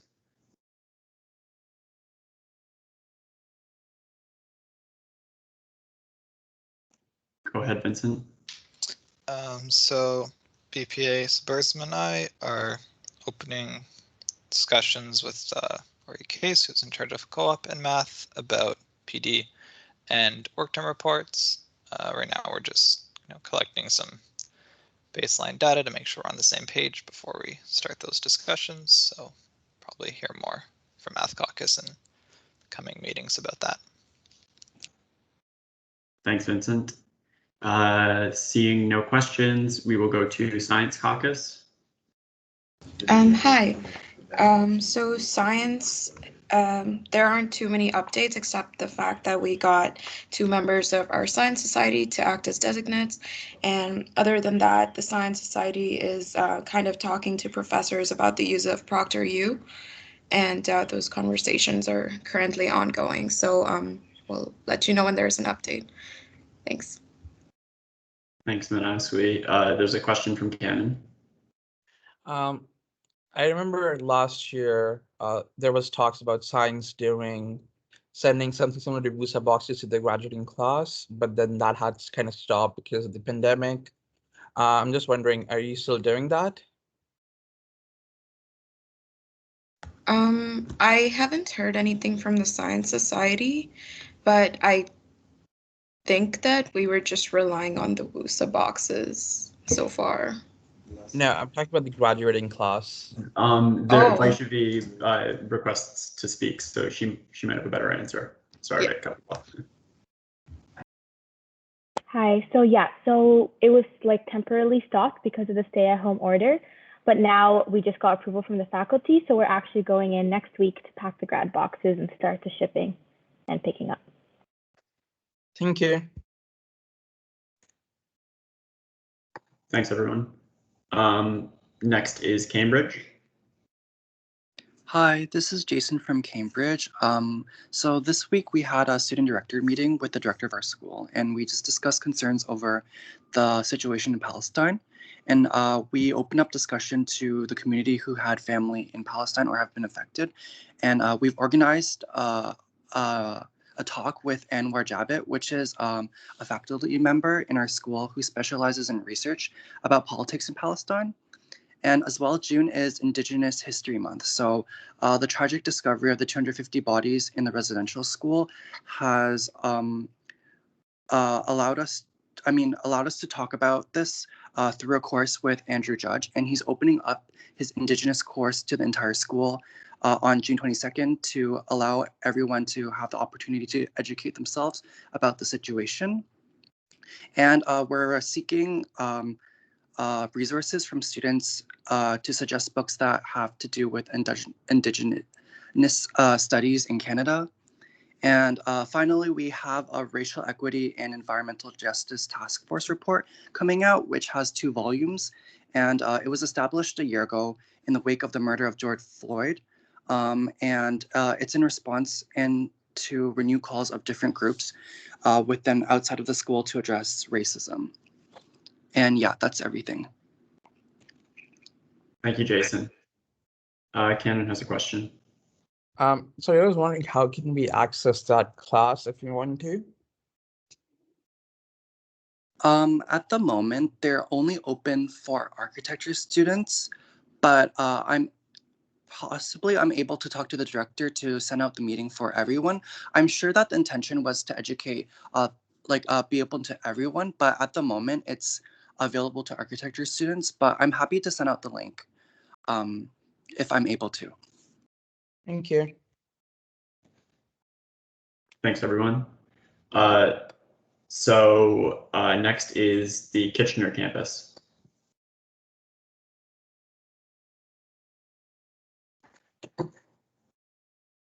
Hi, this is Angad. I'm the SOFS president. So I mean, still from the Kitchener campus. We do have a Kitchener representative, but I don't think he's here in today's meeting. So we're going to unfortunately have to skip over Kitchener campus, and he hasn't given me any information on like any sort of report or anything. So I'll be in touch with him just to make sure that he's attending meetings in the future and that we have like a report going for our campus. Thanks, Angad. Next is Stratford.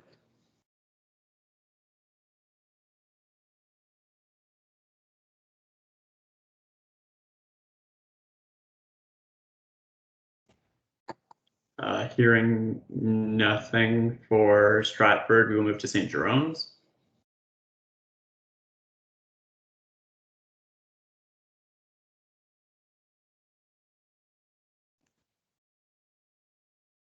Hearing none for St. Jerome's, we will go to Renison.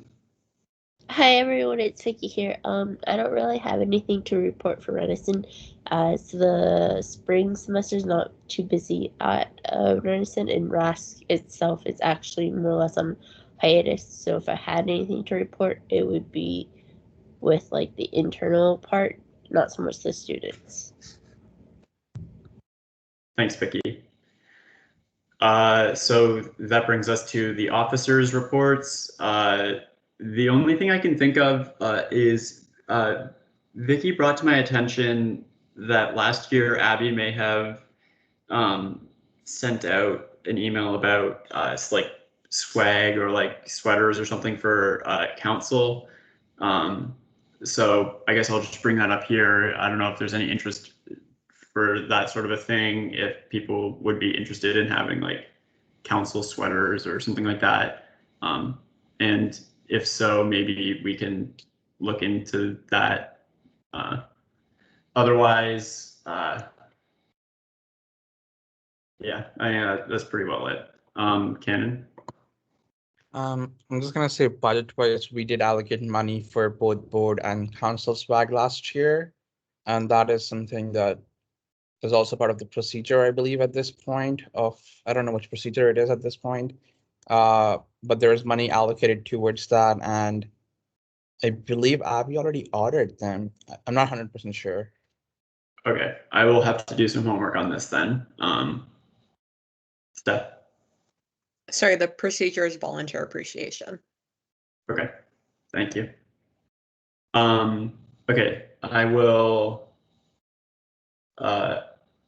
yeah, I'll have to do some homework about this, like I said. Cannon, do you have a deputy speaker report? My deputy speaker report, I guess, is I'm learning how to use LaTeX. I hope you like the agenda. And that's it. I, for one, am grateful, Cannon.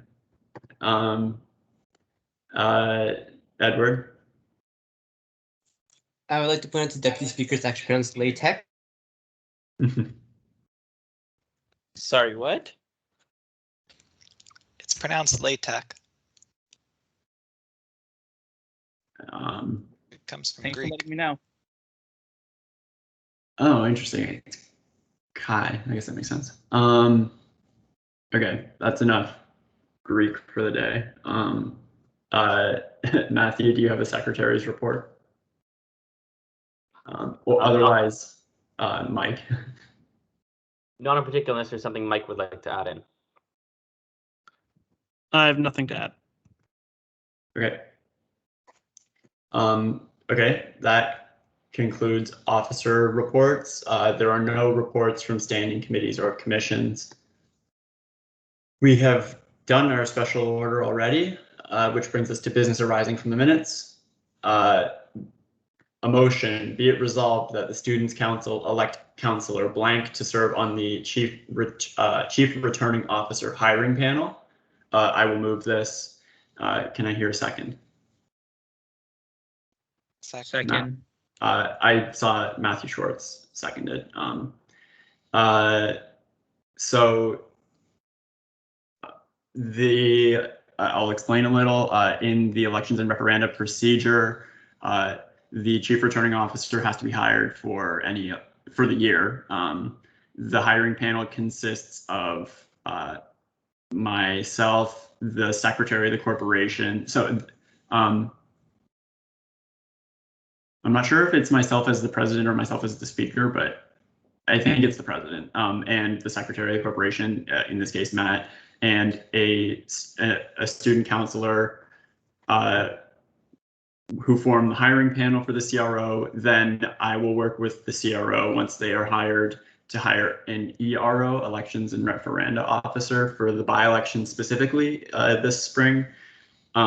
So the timeline for hiring the CRO is the applications closed on Friday. I think we have like I want to say about a dozen applications.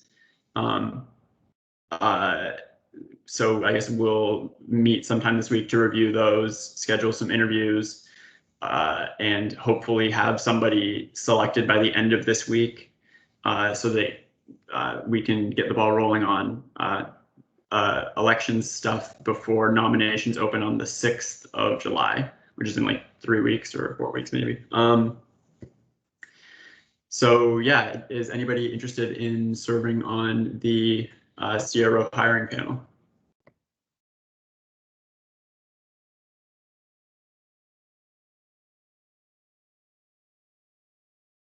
Excellent.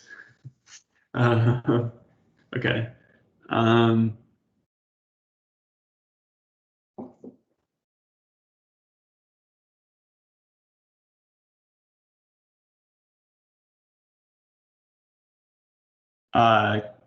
Okay, there's a point of privilege from Vincent. I think you said it, but I missed it. What did you say were like the commitments, like the time commitment for this role? Yeah, it's just for this week. For we'll have a meeting to, I guess, decide on the candidates we'll be hiring, or that we'll interview rather than to join myself and Matthew in interviews this week. So I suspect I don't think we'll interview more than 5 candidates, and each interview will probably be like 15 minutes ish. So I guess it depends on how your schedule looks this week, because maybe your criteria to think about. And Catherine wants to speak as well. I was just going to encourage people to volunteer. Like Ben said, it's not a huge commitment. I did this last year. It's like not high stakes. It is actually very neat if you've never done like hiring before. It's my first time conducting interviews. Very interesting. It is not stressful. It is pretty fun. You get to like meet people. I don't know. I nominate Vincent Macri. No. Okay. So Vincent, do you accept the nomination? No. Okay. Vicky nominates Edward Yang. Do you accept the nomination, Edward? I'll accept. Okay. Are there any other nominations?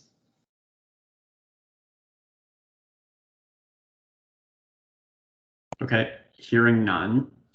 I will move that we fill the blank in with Edward Yang. Can I have a second? Second. Vincent seconds. Does anybody oppose? Does anybody wish to abstain? Hearing neither carries, we've filled in the blank, so effectively amended the motion.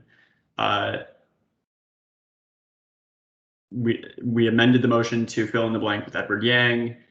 Steph notes her abstention from the amendment vote.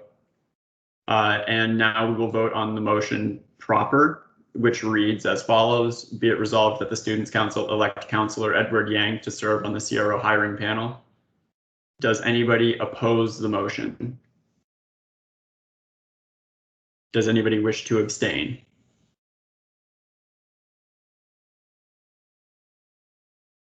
Stephanie notes her abstention on this vote, and the motion carries. Congratulations, Edward, on acquiring another responsibility. Vicky would like to be noted in favor of the main motion as amended.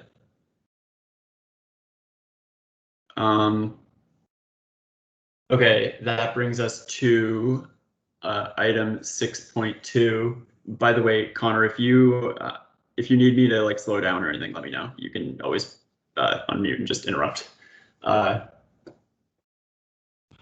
clarify, who is the main motion's second? Matthew. Okay, thank you. And I made a typo in your live notes there. Service review can be 6.2, sorry.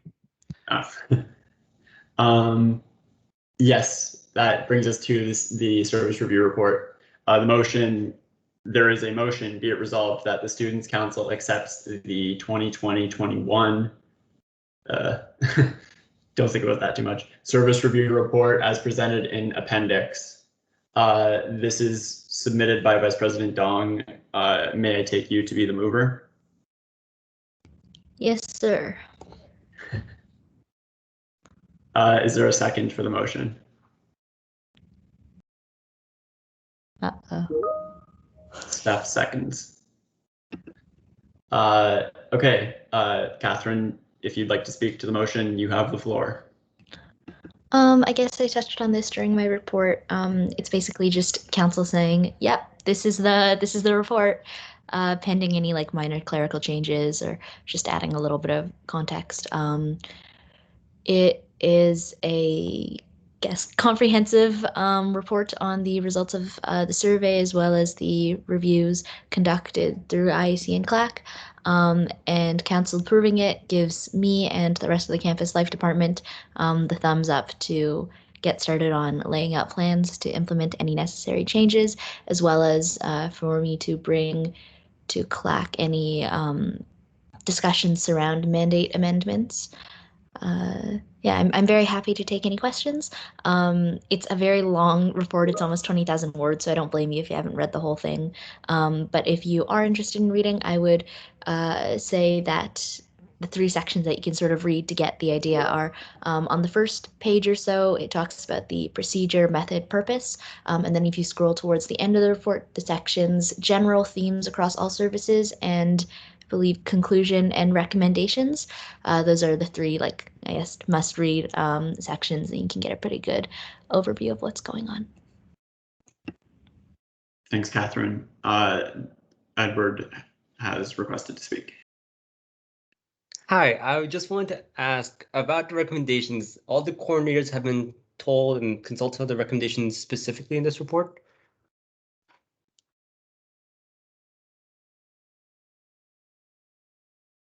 Sorry, do you mean if the recommendations were before the recommendations were made, were coordinators consulted about them? Yes, I know the coordinators were consulted throughout the review, but I'm wondering what the recommendations specifically are. Do they know about them going forwards? I am not totally sure. I know that the research coordinator, Jordan, they interviewed the coordinators to put together portions of the report, but I believe that the recommendations basically came out of observations from consolidating all the, I guess, data and whatnot. And the recommendations in general stem directly from the general themes across services. So the report, as far as I'm aware, does not make specific or subjective recommendations based on any individual services, but just speaks to the general themes across them all. I hope that answers your question.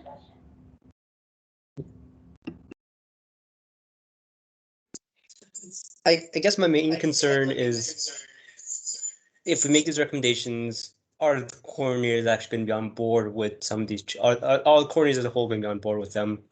So I know there's a section that says the coordinators were invited to read the report. So I hope that covers that then. I'm so sorry, my computer cut out and I missed the first half of what you said. I guess my concern was with us moving forward with these recommendations that will impact the coordinators without the coordinators knowing the exact changes that are being put forward.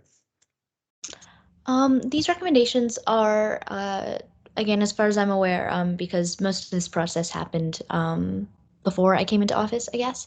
My understanding is that these are recommendations, I guess, that just stem directly from the report, but actual implementation plans or anything will be carried out after approval of the report. So that I'm sure will be done in conjunction with consultation of coordinators, and especially if, I guess, you and other counselors are bringing forward that as something that is valuable. I know that I certainly plan to have coordinators in on meetings with CLAC as we discuss any potential implementation plans. Okay, thank you, Kat. So next is Cannon. Hi, Catherine. So I did read the entire report, and the one common theme that I kind of saw was, first of all, decrease in access to services during COVID, which is kind of understandable with an online transition to a lot of services, which are usually a safe space on campus, or a physical space or physical resources provided by them.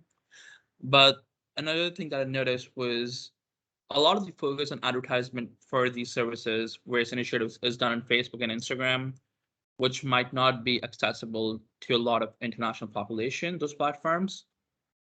So what steps are we thinking of doing that people are aware of these if they cannot access these platforms?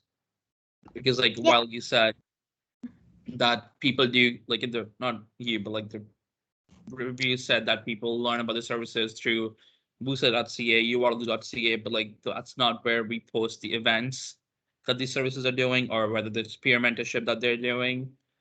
So what are our plans for that?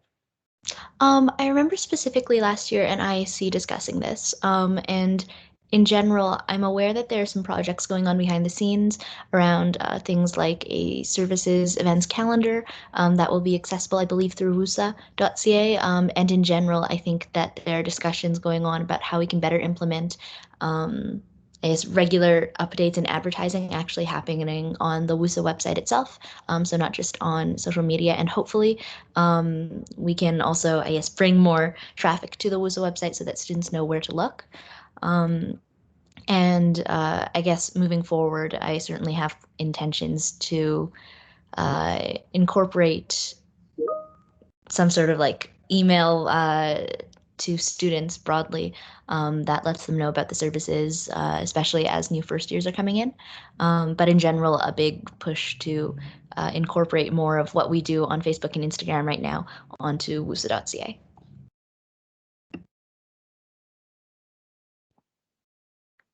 Cannon has a direct response. So while like I did see that there are plans to do these kind of things, but I guess these are long-term plans.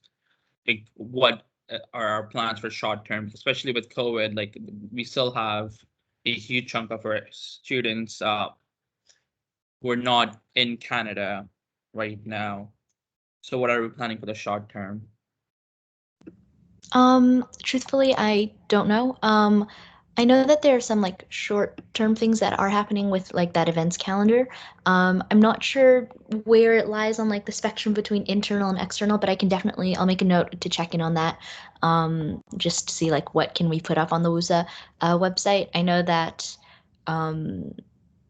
international students right now, there's a bit of difficulty because they are also positioned further and probably less likely to be here in the coming months as we like slowly open back up. So I intend to make sure that we, catch as much of that time as possible. But in terms of short-term things or things that are happening right now, I will check in on that and get back to you. Thank you. So next is Vincent. Hi, I have a few questions about two services in particular. I can start by saying that I think GLOW and RAISE have very important mandates, which is why I was disappointed to see the somewhat poor results in the survey for GLOW and RAISE. I'd first like to ask, what specific actions do you plan to take in the short and long term to correct the issues identified with these two services in particular? Yeah, also, Speaker, I hope it's okay that I'm just like talking when I answer questions. Yeah, of course. The questions are directed to you. Okay, cool. I definitely was very aware, both I guess through like personal observation and also reading through the report, that specifically when it comes to GLOW and RAISE, there were common themes between the two of them, between people who the mandate is supposed to include and support, and those students not feeling supported by the service. And that's something that is very important and at the top of my radar. I believe that a reason that it's not like laid out specifically in recommendations is that the recommendations again stem from common themes across all of the services, whereas individual, I guess, attempts to correct for concerns in more specific segments of the services might be at times a more subjective decision, et cetera, et cetera. So in terms of plans that I have, I am speaking to staff a little bit about the possibility of running, I guess, an investigation into specific services where we have noticed these problems, and in general, a little bit more of an investigation into volunteer experiences and retention as well, because a lot of the times it's not just users of a service that most heavily rely upon it, but a lot of the times people see becoming a volunteer as joining the community of a service, and that is where they end up feeling most of the support. And I expect that that is somewhere where we can help to address some of the culture that leads to students not feeling included or supported. So that's a big thing that I'm looking at. And I hope that answers your question. If you have any suggestions, of course, please email.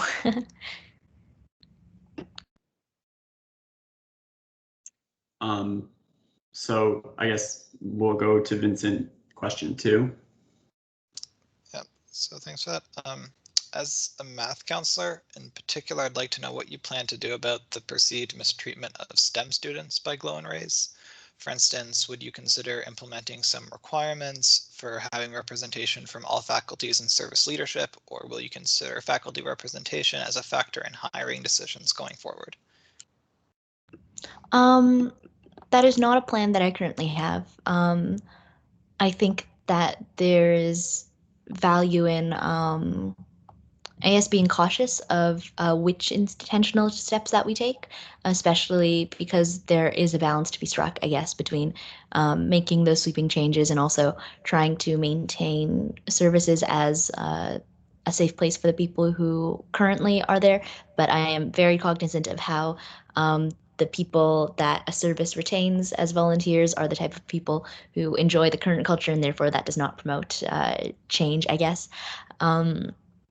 I think that a lot of it comes down to an unfortunate perpetuation of certain cultures within certain services. And that's something that does unfortunately take time to change, but I am very much intending to set out longer term plans to see change in. I'm intending to consult with other groups across campus, such as Queers or FemFiz, just those types of groups in STEM faculties to see how they approach AS operating as a group, and taking those findings back with the research coordinator to come up with plans and ideas.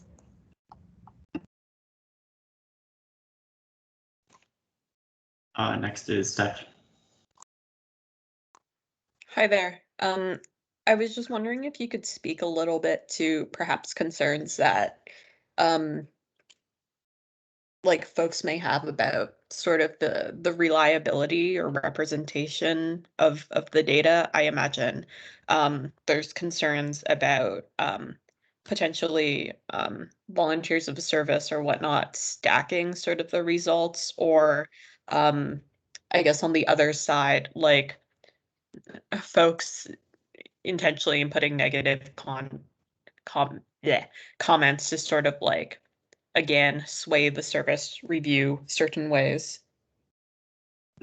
Yeah, that's definitely a consideration that I had going into reviewing the review report, and a concern that I had as well.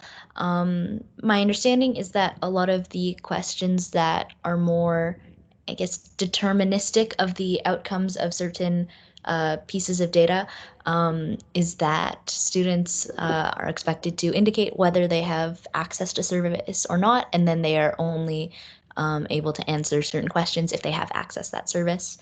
And I guess there's some amount of expectation of integrity from student answers, because it's difficult to run data if you can't trust that people are filling it out with good intentions. Something that I tend to live by, I guess, is that things like qualitative feedback, which is some of what is incorporated into the report, is really great for identifying potential gaps. So there are times definitely where a focus on the more qualitative long form answers are something that's really helpful when it comes to identifying potential gaps and then moving from there to figure out solutions to them. I know that the survey timeline was extended once or twice because we wanted to wait until we had sufficient responses. And there are a significant portion of responses that are from students who have not accessed any of the services.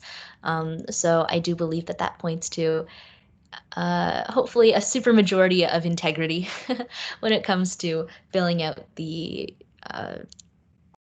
survey. But yeah, in general, because of the type of uptake that WUSA tends to get in surveys across the entire student body, there's definitely caution to be taken when it comes to accepting statistical data as truth, but the qualitative data, I think, is something that's really valuable here. Thanks. Next is Cannon. Hi, Catherine. It's been quite a while since we actually started this entire review of the services, so I'm not fully remembering the scope of the review, but are we also looking into how the coordinator pay kind of changes, how what the role of the coordinator is in services here, and how that kind of impacts what we expect from our services? Yes, that is something on my radar. It is, as far as I'm aware, not something that was, I guess, reviewed as part of this review, just because it hasn't been happening for very long. Coordinators have not been getting paid for very long, and all the time that they've been paid is, online. So it's difficult to compare to the rest of service operations. So moving forward, though, I have plans to, I guess, implement a plan for future review of coordinator pay that looks into comparing against previous performance and service levels and quality and consistency, because that's something that's really important. And if we are paying coordinators, then that there's an expectation that comes along with the coordinators of services being part-time staff. So yes, that is something that will happen, but no, it is not under the purview of this current services review. Thank you. Okay, next is Vicky. Hi, Catherine. I have a question. Why did CAPS get included into this under the WUSA services? As I know CAPS is a WUSA service, and I know at least part of the accessibility report did touch on CAPS, is like how it should be more, I guess, in a way, advertised for people to know. As I spoke to a lot of individuals who didn't know the actual process of grievance or anything when they. I would say when they told me their cases, just going through my own personal one, this past in winter, they probably have a very good case to get their grievance or whatnot. So yeah, and because I really support CAPS, I guess, in that, knowing that I've been through it personally, and I didn't know about it until Abby told me. So yeah. I appreciate just being slipped in there on the live agenda, Connor. But last year, it was over fall and winter that we reviewed 6 services. So Glow, Women's Center, Raise, Mates, Co-op Connection, and ICSN.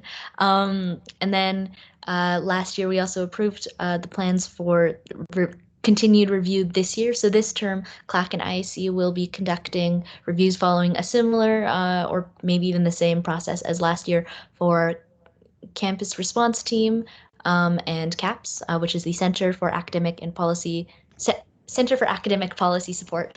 And then during fall term, we are set to review Bike Center and I don't remember. I got almost the rest of them, but anyway, so it is part of this upcoming next section of the review. In procedure, services are supposed to be reviewed by CLAC annually every winter term, but obviously that has not been happening, and I suspect that when that procedure was written, there were not 12 or 13 services. So right now, it is a large undertaking to review services, and I certainly intend to bring discussion to CLAC about amending that and laying out a more feasible schedule for regular review of services. I hope that answers your question. It does. I guess because like when I was looking over the report and like saying certain things, I hope like I guess when you advertise the same, or like when you put out the other survey for like the other like CAPS and Bike Center and this response team, that it will actually be addressed, and then hopefully through that, because I know it was a recommendation in the accessibility report to have some sort of more marketing or broad attention to CAPS, as it is a good resource and not a lot, like I think not like very few people in University of Waterloo students know about it. I know I've had some conversations with Jennifer Gillies, who's the the director of accessibility, about having advisors let their students know at least about CAPS more, as I know that was also like something that wasn't advertised. CAPS, I feel like, is an unknown secret that I feel like everyone should know about, so they know what is available to them, because then students can suffer, their grades can suffer for maybe not so many good reasons, as like sometimes the professors aren't always fair or something, as I said in the report for accessibility. Yeah, absolutely. Service advertising is something that is an ongoing project. I know that recently we ran a campaign on social media surrounding services, and figuring out how to increase awareness and uptake at services is something that is on marketing and campus life departments' minds constantly, really.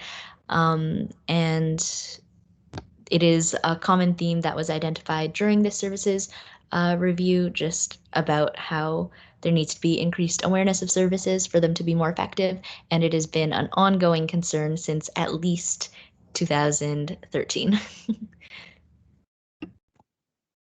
Thanks, Catherine. Next is Steph.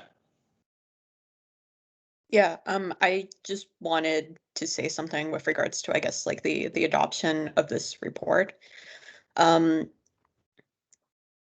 I think that like something that's important to be mindful of here is, you know, like the folks at the services, the volunteers, the execs, and the coordinators, like they're genuinely trying to do good. And I guess something just to be mindful of is, because these service reviews haven't been run in quite some time, we're capturing quite a bit of data of things that like happened 3-4 years ago in some cases, and that I guess like trying to deal with that sort of like a legacy that sort of precedes you, that's kind of attached to certain services, can be quite difficult.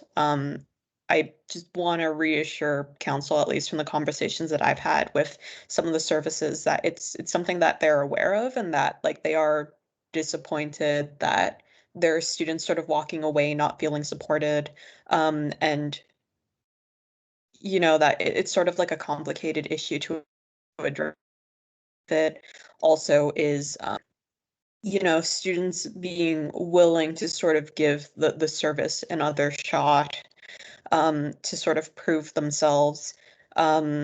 So like there is goodwill there, to sort of uptake sort of the feedback and recognize it.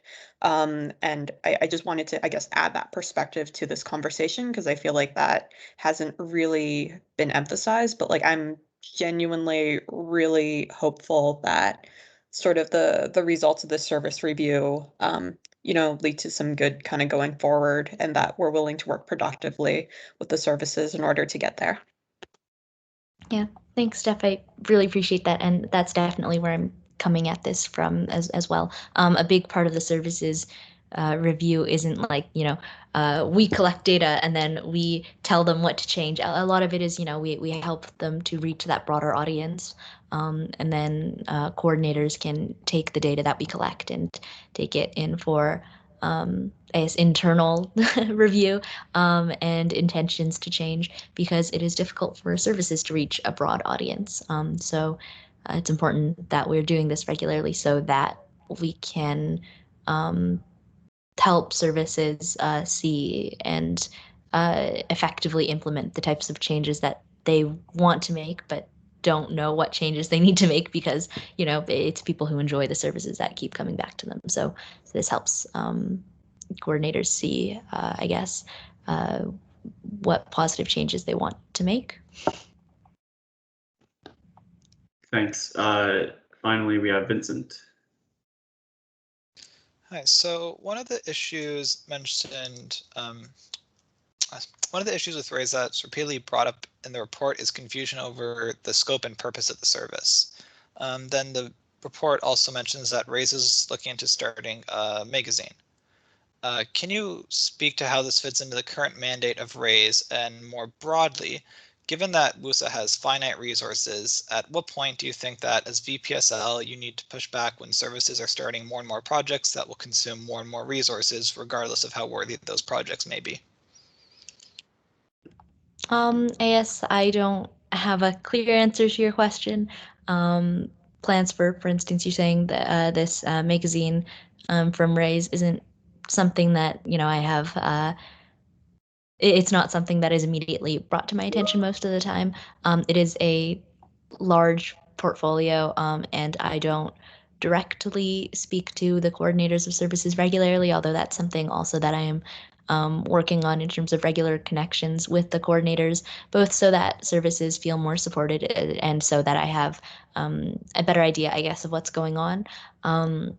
I speak with our services manager, who does meet regularly with the coordinators, and in general, he's been around for a long time, and in general, I trust him to make those judgments in terms of what is and what isn't appropriate for a service to be taking on.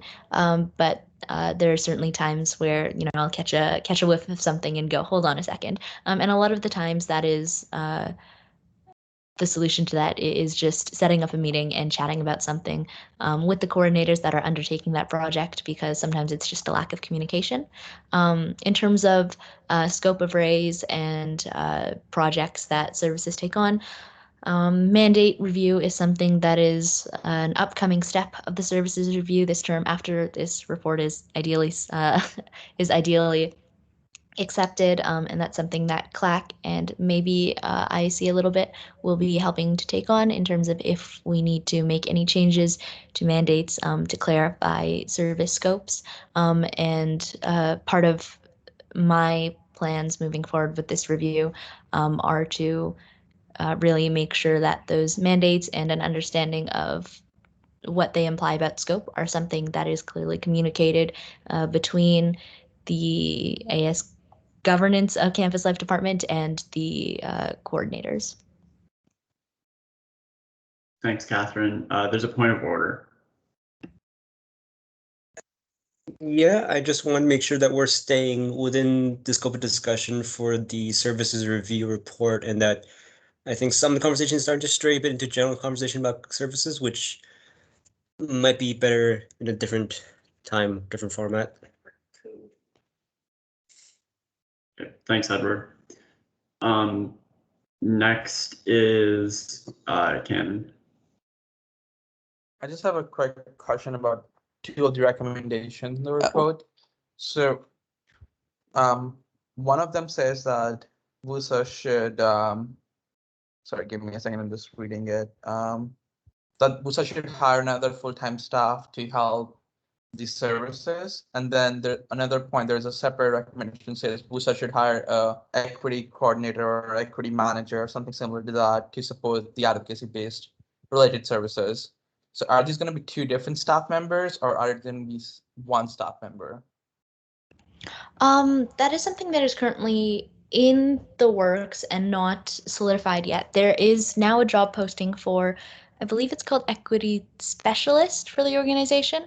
And part of that will be as overlapping with support of equity seeking services. And then the second services manager is something that has been talked about for a while, and it will, I guess, depend a little bit on what happens in the next year in regards to those specific job positions currently over the next few months, because there are some internal changes and shifts that are happening.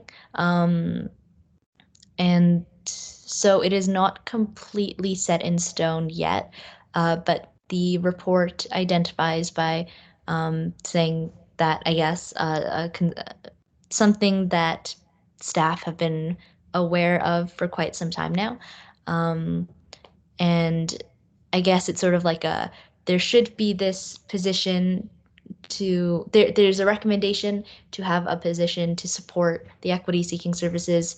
And aside from that, also there should be a second services manager to help support the broad portfolio that is there right now.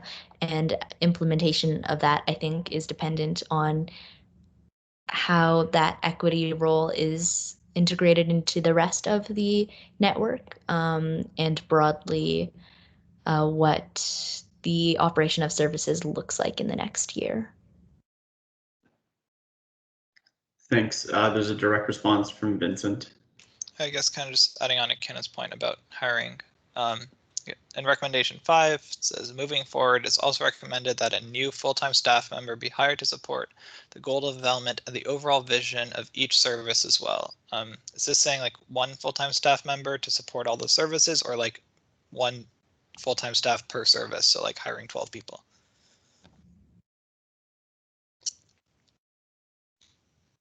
I am not sure. I expect that it's not a full-time, I expect that it's not 12 new full-time staff members. But again, that's something that depends heavily on what direction the services, what direction we take with the services. There are some implementations of these recommendations that would mean a full-time staff member for every single service. And there are other implementations that mean, one more. And there are other implementations that, could mean just no more new staff members if, it depends on how implementation of these recommendations moves forward. If I But yes, in this particular case, I will interrupt. I think for the purposes of council, the important thing is to note like where it is identified that staff resources are required to achieve an objective. The actual logistics of like how many people are being hired, when, what will their job responsibilities be, is in the board's remit. So if Steph, if your comment was about like hiring or personnel considerations, I'll ask that you withdraw the point, and we can get to voting on accepting it, because we have discussed this pretty substantively. I will say that I think that Vincent's question was less getting at the number of people hiring and more about the spirit, I guess, of that recommendation. And I wasn't, the exact wording was not, memorized for me, but I just looked at it right now, and I think that I can confidently say that the spirit of that is one full-time staff member who focuses specifically on long-term planning. Okay, Vincent. Sorry, just commonly said, isn't it correct that WUSA's budget needs to be approved by council? The budget is prepared by council, yes. So shouldn't councilors be mindful of possible changes to our budgeting? Yes, but budgeting is a separate question from personnel and staffing. I mean, personnel are paid from budgets, but the actual consideration of personnel decisions, including hiring and the job descriptions and so on, is not the responsibility of council. That's what I meant to say. That said, we have exhausted discussion on this item. We will take it to a vote. I'll read the motion again. Be it resolved that the Students' Council accepts the 2020-2021 Services Review Report as presented in Appendix, which was moved by Vice President Dong, seconded by Vice President Emo. Does anybody oppose the motion?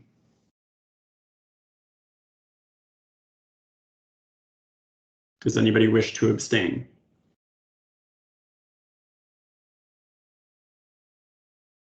Hearing neither, the motion carries unanimously. And we move to our general orders. First is a motion on membership in the Town and Down Association of Ontario. Be it resolved that Council recommends Board to allow WUSA to formally join the Town and Down Association of Ontario, submitted by Vice President Emo, who I will take to move. Is there a second for the motion?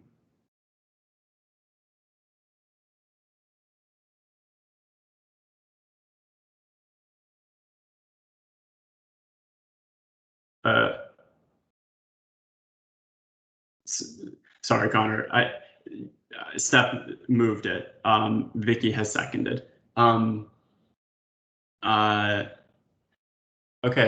Steph, would you like to speak to the motion? Yeah, sure. And someone just flag me if I start cutting in and out because it looks like my internet is a little bit iffy now, unless Ben has magically transformed into a pixelated being. Yeah, so I received a recommendation from my AVP Government Affairs.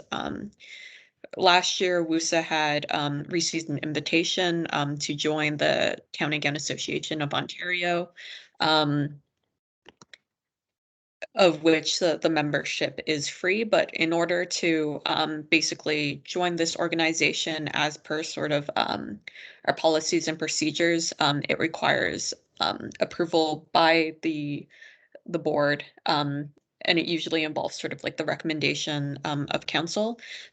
So essentially being part of this organization would allow us to get into some discussions that happen sort of at the provincial level regarding how universities and their host cities can sort of mutually build each other up, and sort of some of the city planning concerns that predominantly impact cities where institutions are.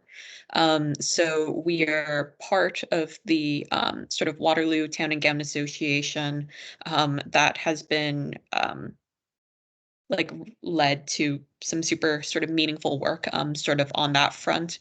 And as sort of WUSA, one of our sort of goals is to maintain sort of good relationships and partnerships with sort of different stakeholders with whom we sort of interact with. So I am formally asking us to be able to join this basically as a trial. If it turns out not to be super useful for us, then we're free to withdraw at any time. But just to give us a trial run, I ask that council approve or recommends to board that to approve this joining. Thanks, Steph. The first speaker is Vincent. Thanks for bringing this to council. Yes, given that, as you say, there's no financial commitment, the only possible concern I would think of is, I guess, independence. I know with other bodies, we are sometimes bound, unless we pass some stance otherwise, to any stance passed by those external bodies. Would that apply to this group? Like if they pass some stance that we disagree with, is that automatically a stance of WUSA? Can we pass our own motion saying we disagree with this specific stance? So I can answer that procedurally, Steph, if that is okay with you. Yeah, so we are, I'm forgetting the number, but we have a policy on membership in external political organizations, which is the policy, or there might be a procedural component as well, under which like this motion has come before council. And in there, it clarifies that like our personal stances supersede any formal advocacy stances made by external political organizations. So I guess I hope that answers your question. Thanks. Cool. Are there any other questions on the motion?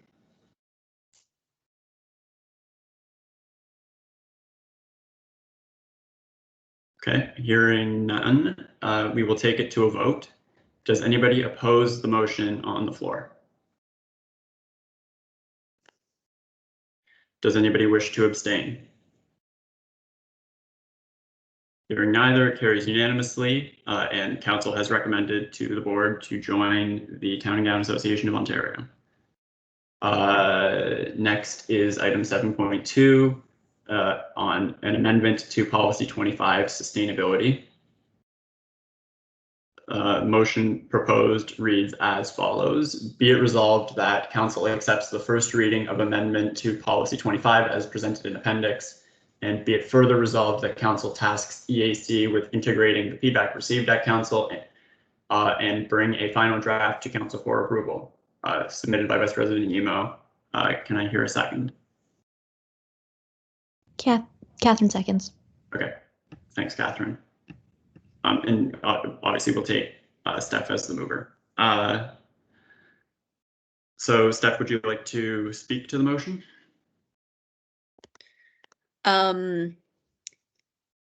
Yeah, so I believe, oh, okay. I guess I'll just provide a little bit background first. But I think Michelle, as our sustainability commissioner, who prepared this, will speak on it a little bit more. But yeah, so as with regards to my support of sort of the amendment, currently our sustainability policy is only about like water bottles, and it's pretty sad given, I guess, sort of the carbon neutral investment policies that we do have, and a lot of sort of what we've heard from students and with regards to, I guess, where the university stands with things. So the current sustainability policy is just really lacking and really hyper specific in a weird way. And it does make sense to me to kind of codify some of the beliefs that have been referenced within the last 3 or so years by council, by board, by different sort of entities within the organization. I believe the sort of the principles that Michelle sort of lays out does sort of accurately, I guess, reflect, I guess, our stance as a student body. So yes, I will send it over to Vice President Dahl. There's a point of inquiry from Vincent.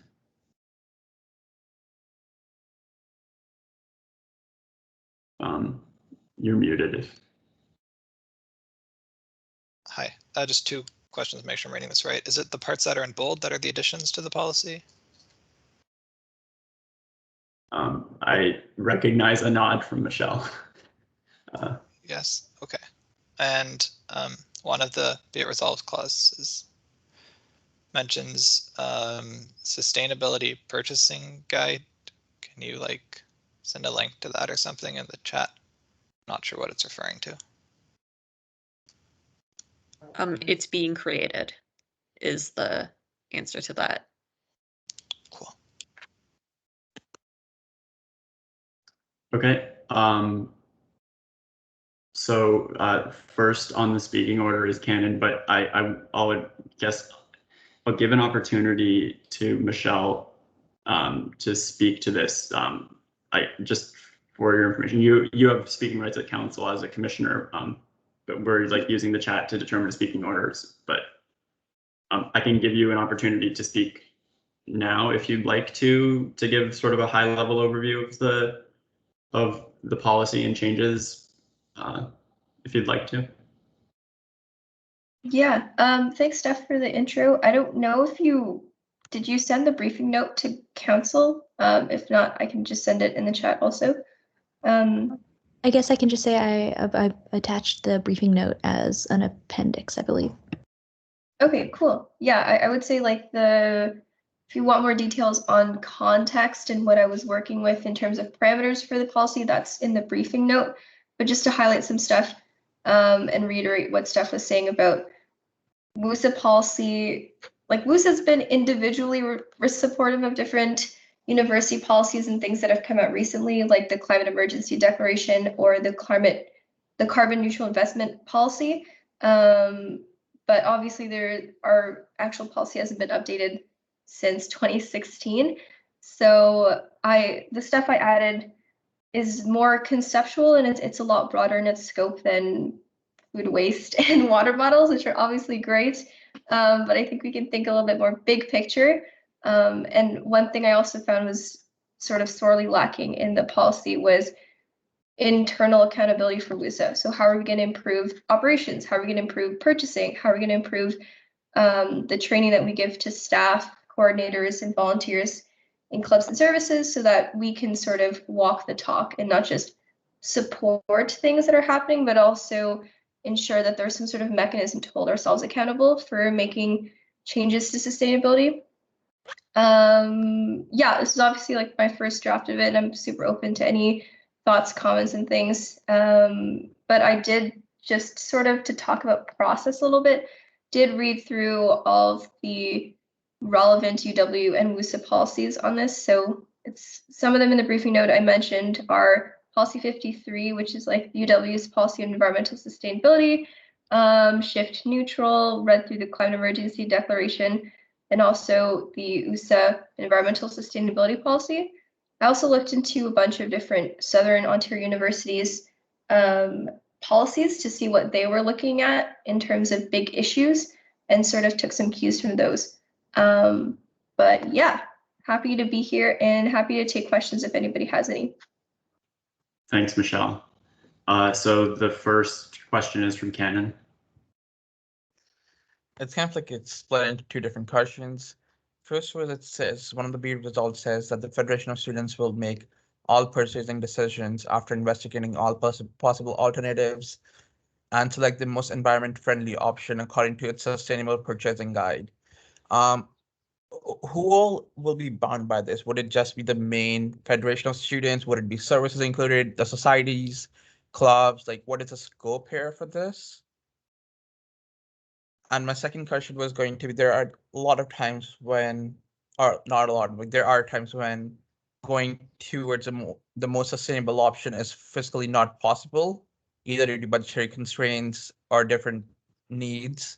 It could be that it might not come in time, stuff. Like, this is kind of like really applicable to orientation, which buys a huge amount of stuff for their first years and leaders. So if you're binding the organization, best making sure that's always the most friendly one, how can it impact the things that we're doing? Like, would it be better to say they should consider sustainability in their purchasing, in the decision-making for purchasing decision-making, instead of just binding it forever to do this?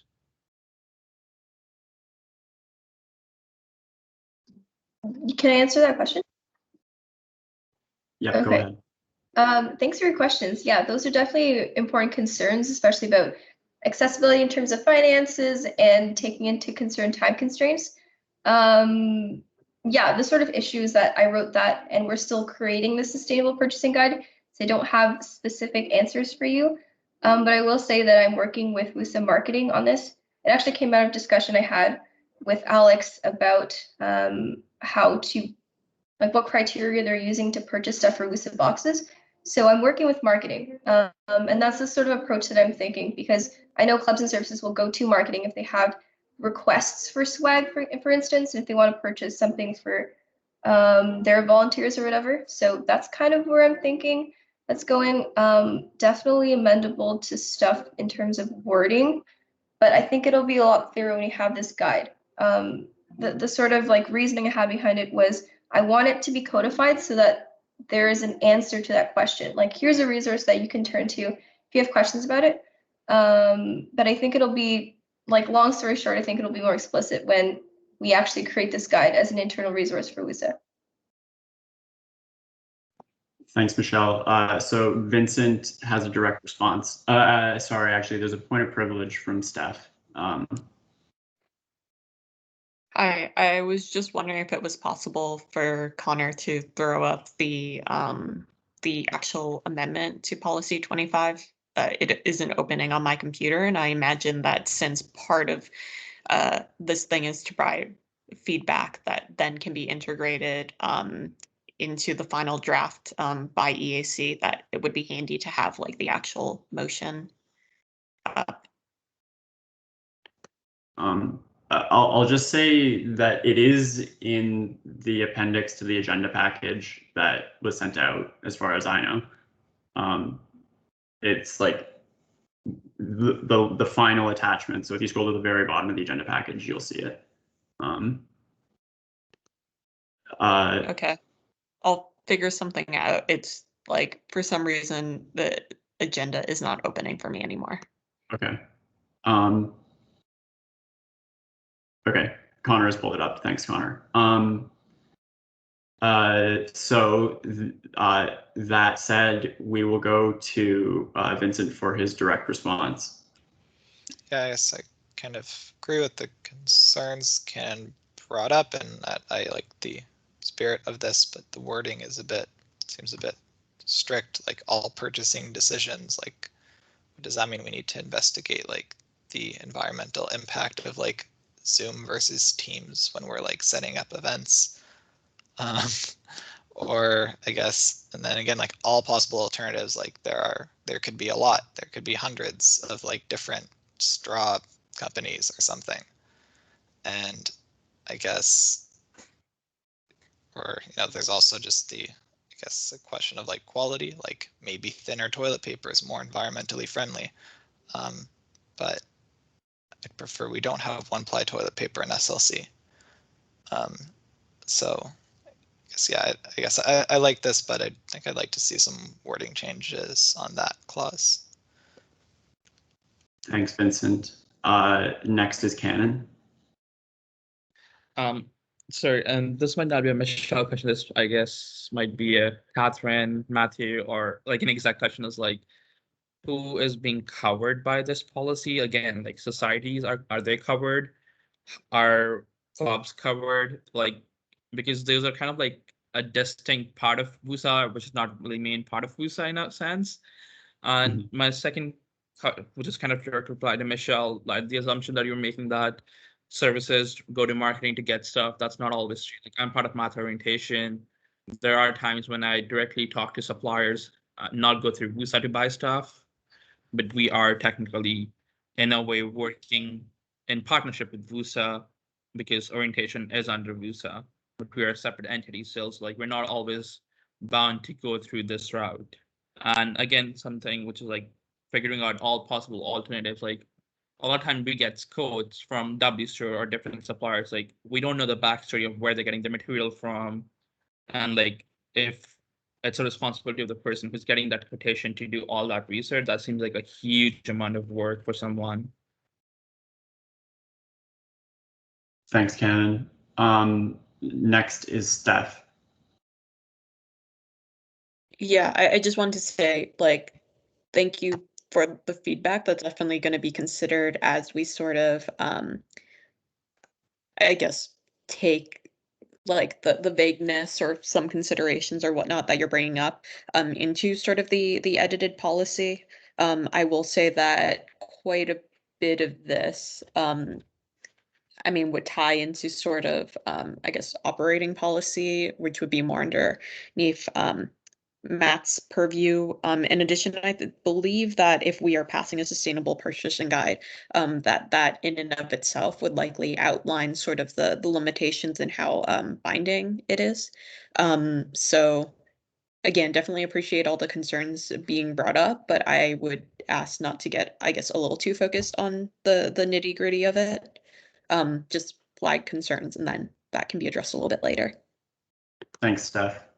I am going to send in the chat a proposed amendment. I cannot move it as the speaker, but I would appreciate if somebody would. So I wish to amend the second clause of the main motion to read, be it further resolved that Council refer the sustainability policy to the Board of Directors and Education Advisory Council for review. I mean, if this is to bind the corporation, then the board has, the board would be failing to do its due diligence if it didn't have a say on this, especially if we're talking about like operating policy and binding the corporation. And of course, council can encourage the board to take stances on things and to consider policies, which is in effect what this would do. So Canon has moved an amendment to change the second clause. As I read, the motion to amend was seconded by Vincent. Canon, as the mover, would you like to speak to it? No, I think you covered it pretty well, Ben. Okay. Does anybody else wish to speak to the motion to amend?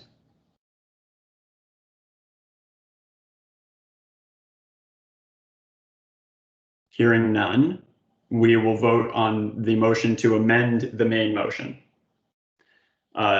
So the amendment will change the second clause to read as follows: be it further resolved that council refer the sustainability policy to the board of directors and education advisory council for review.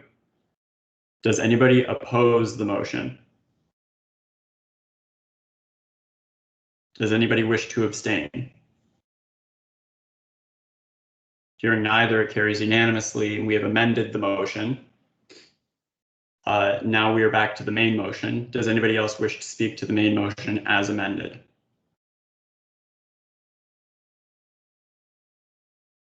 Hearing none, I'll read the motion as amended. Be it resolved that council accepts the first reading of amendment to policy 25 as presented in appendix, and be it further resolved that council refer the sustainability policy to the board of directors and education advisory council for review, which was moved by Vice President Emo, seconded by Vice President Dong. We will vote on the motion as amended. Does anybody oppose the motion? Does anybody wish to abstain? Hearing neither, it carries unanimously, and we have accepted for first reading the policy and referred it to the board of directors and education advisory councils. Steph and I will work together on the logistics of how EAC and board will communicate. Connor wants to be noted in favor of the motion as amended. That brings us to new business. Does any councilor have any new business?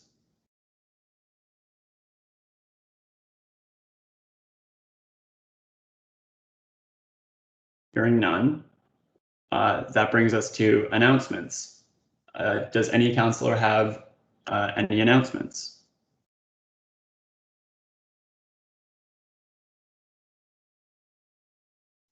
Okay, seeing none, I move be it resolved that the chair, the speaker, adjourn the meeting at 1:30. Can I hear a second? You don't need a second. You can just do it if there's no new business. Oh, you're right. I adjourned the meeting at 1:29, 1 minute ahead of schedule. Thank you, Cannon, for your advice. And thanks, Michelle, for joining us. I don't know. Yeah, you're still here. It was rude of me not to thank you when we were on the motion. Okay, we're adjourned 1 minute ahead of schedule. Pretty good. All right. If only every meeting is us. All right, I'm leaving. Have a good weekend. Bye, everyone. Good weekend, everybody. Yeehaw. Thanks. What was that? Yeehaw. Ben, I think you maybe want to stop recording.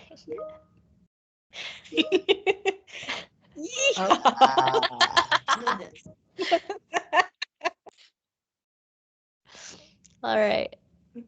Bye, everyone, I guess. Bye. Bye, folks. Nice hat.